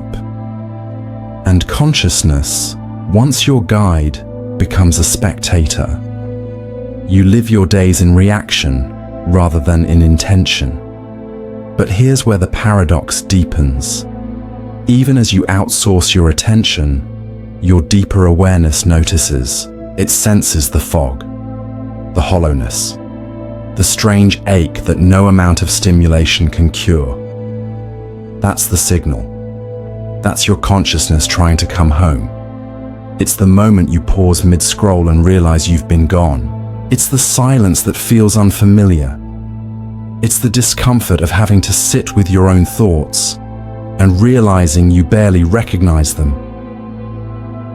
This is not failure. This is the doorway back. You don't need to reclaim your consciousness. You just need to remember it's still yours. You are not your notifications. You are not your search history. You are not the algorithm's impression of your soul. You are the witness, the space, the source of attention, not its object. And once you remember that, everything changes. You start to slow down. You begin to feel the difference between absorbing and listening, between reacting and reflecting, between being fed and being alive. You stop letting every passing trend shape your identity. You stop mistaking volume for value. You stop needing permission to pause. You begin to re-own your attention, minute by minute, breath by breath. You ask again, what do I truly care about? What thoughts are mine? What silence have I been avoiding? And in that asking, consciousness reawakens, not as noise but as presence. You no longer outsource your being. You live it. You no longer hand over the wheel. You drive, even if the road is unfamiliar, even if it's quiet, even if it means being alone with your own mind again. Because in that solitude, something sacred returns. Not the old world, not the old self, but a deeper, quieter knowing. You were never lost. You had just stopped listening, and now, you're home. We often speak of instinct as nature's insurance policy, a built-in compass that guides us towards survival. It tells us when to flee, when to fight, when to hide, and when to connect. It's fast, unconscious, primal. But what if instinct, meant to protect us, sometimes does the opposite? What if the very thing designed to keep us alive becomes the thing that slowly destroys us? This is the paradox of the instinct that overruled survival, a mechanism so deeply wired for safety that it becomes dangerous in a world it no longer understands. To see it clearly, we have to travel back in time. Imagine a human 50,000 years ago. Danger was everywhere. Predators, scarcity, rival tribes. In that world, fear wasn't weakness. It was wisdom. Hypervigilance could save your life. Hesitation could get you killed. Our ancestors survived not by rational planning, but by fast emotional instincts. Avoid risk, trust the tribe, stick to what works. And these instincts were encoded into the nervous system, passed down generation after generation. But the modern world isn't shaped like the one we evolved in. Now the predators are social, the threats are psychological, the dangers are slow burning. Stress, addiction, isolation, meaninglessness, and yet our bodies still respond to emotional discomfort as if a tiger were hiding in the bushes. This mismatch creates dysfunction. We avoid vulnerability not because it's dangerous, but because our bodies treat it like exposure to death. We lash out in arguments not because we want to hurt, but because our systems read disagreement as mortal threat. We cling to old habits not because they serve us, but because change feels like annihilation. Instinct says, stay the same. Don't risk the unknown. But survival in the modern world requires transformation, not stasis. And here lies the paradox. What once ensured our survival now prevents our evolution. This plays out in addiction. The brain, wired for reward, seeks dopamine, pleasure, novelty, escape. But in a world of endless stimulation, that instinct leads not to survival, but to dependence, burnout, collapse. The same pleasure-seeking impulse that once made sense, eating, sweet fruit, bonding with others, now leads to doom scrolling, binge eating, or compulsive behaviors that numb rather than nourish, or consider prejudice. In the ancient world, recognizing an outsider might have meant the difference between life and death. But in the modern world, that instinct to distrust difference becomes the root of racism, xenophobia, division. What once protected the group now poisons it. Even love, perhaps our most beautiful instinct, can turn. We cling too tightly. We fear abandonment so deeply that we sabotage closeness. We repeat old dynamics, not because they're healthy, but because they feel familiar. Instinct whispers, "This feels like home," even if home was chaos. The very drives that once helped us bond, belong, and protect now often keep us trapped. And the most haunting part, we don't know we're doing it because instinct is unconscious. It doesn't announce itself. It shows up as impulse, resistance, comfort, craving. You say, "I just feel like I can't trust people." But maybe that's an ancient reflex. You say, "I can't leave this job." But maybe that's the fear of being cast out from the tribe. You say, "Change terrifies me." But maybe that's your nervous system flashing a false alarm. The brain is not wired for truth, it's wired for safety. And sometimes those two things pull in opposite directions. So what do? We can't rip out instinct, nor should we. It still saves us, it still matters, but we must update our relationship with it. We must learn to question the automatic. This means noticing when your body says no and asking, is this fear or is this evolution knocking? It means recognizing that comfort is not always safety and discomfort is not always danger. It means learning to stay with the fire, not because it won't burn, but because it will forge something new. Some call this process rewiring. Others call it integration. But whatever the name, it begins with one thing: awareness.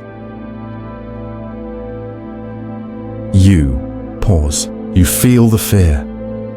You listen to the signal, but you don't obey it blindly. You create a space between reaction and response.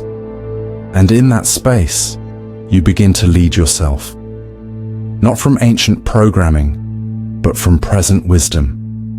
Because survival is no longer the goal. Aliveness is. Growth is. Wholeness is. And that requires something instinct can't always offer: choice. So maybe instinct isn't the enemy. It's just a system that never got the memo. And maybe your task now is not to fight your instincts, but to teach them something new, to let them know the world has changed, you are safe, and it's okay to evolve. From the moment we are born, the mind begins absorbing sounds, symbols, facial expressions, rules. Before we ever speak a word, the world speaks into us, shaping what we believe, fear, want, and reject.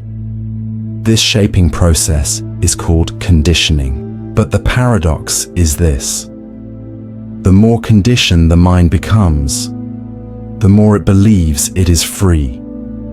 This is the paradox of the mind that forgot. It was conditioned, a mind so shaped by outside forces that it mistakes those forces for its own voice.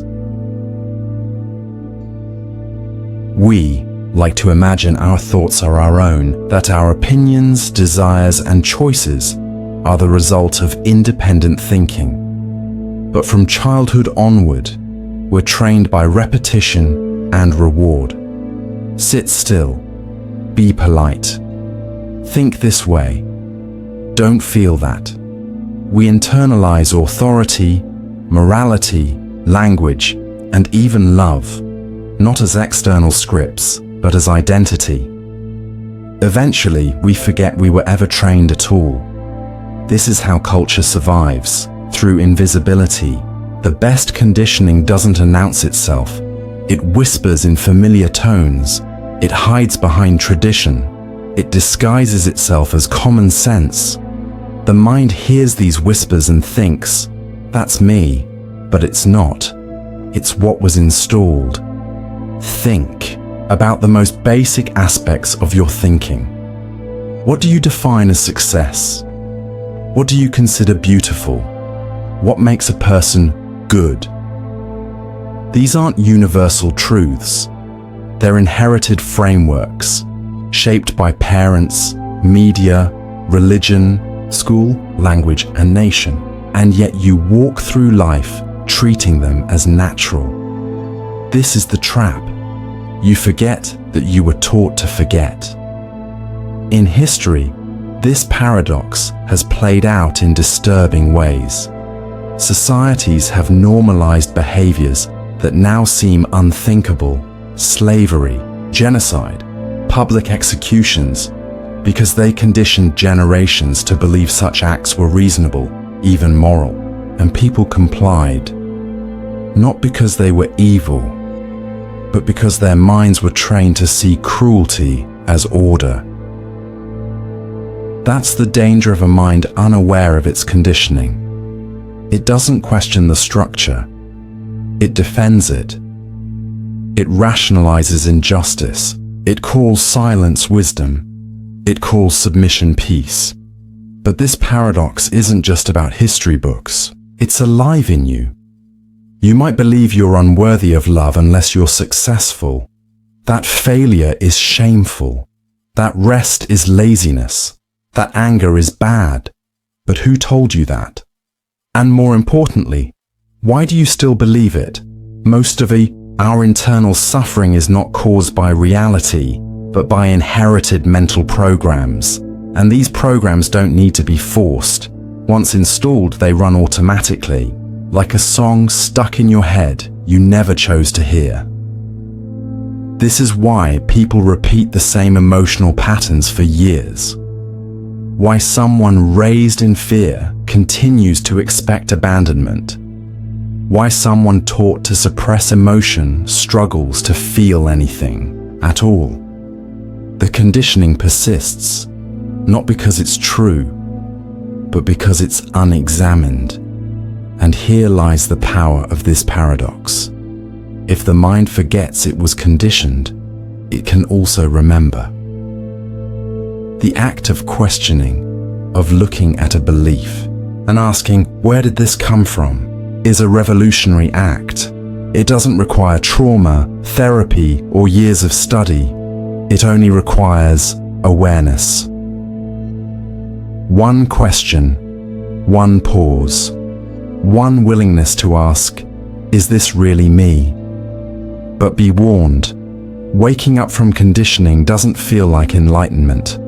It feels like disorientation, like losing ground, like realizing the you've been defending was built by someone else. It's a death, not of the self, but of the false self. You begin to see how your fears were taught, how your limits were installed, how your dreams were edited to fit a script that never fit you. And once you see it, you can't unsee it. This is why awakening is not always joyful. It can be painful, lonely, even dangerous, because a deconditioned mind no longer fits neatly into systems that rely on unconscious obedience. You may find yourself out of step with others. You may be called difficult, rebellious, ungrateful. You may begin to unlearn faster than people are ready to understand, but you won't be asleep. You'll be aware, and awareness is freedom. Not freedom in the traditional sense, not freedom to do whatever you want, but freedom from the illusion that you had to think the way you did, that your past defines you, that your programming is permanent. It's not. You are not your conditioning. You are the awareness that sees it. So begin there, gently. Notice the next time you judge yourself. Ask, whose voice is that? Notice the next time you hesitate to speak your truth. Ask, who taught me to hide? And as you peel back each layer, you'll begin to feel something deeper underneath all the scripts. A mind not reacting, but witnessing. A self not shaped, but seen. A presence untouched by history or habit. That's you, not the thoughts, not the rules. The space between them, the paradox was never meant to trap you. It was meant to wake you. And now, you remember. Human psychology is not a fixed blueprint. It's a story, constantly rewritten by history, culture, fear, love, and memory. We like to believe we understand ourselves, that we are rational, consistent, evolved. But behind every era, every ritual, every identity, there are paradoxes, deep contradictions hidden beneath the surface of what we call progress, civilization, and selfhood. This journey will take you through 25 haunting paradoxes, each one rooted in the strange dance between human minds and the historical forces that shaped them. These are not just psychological concepts, they are mirrors. Some reflect our shared past, some echo from within your own thoughts. Let these stories unravel slowly. Let them disturb gently. Let them lull you into deeper questions as you rest. Because sometimes the best way to understand the mind is to fall asleep with it wide awake.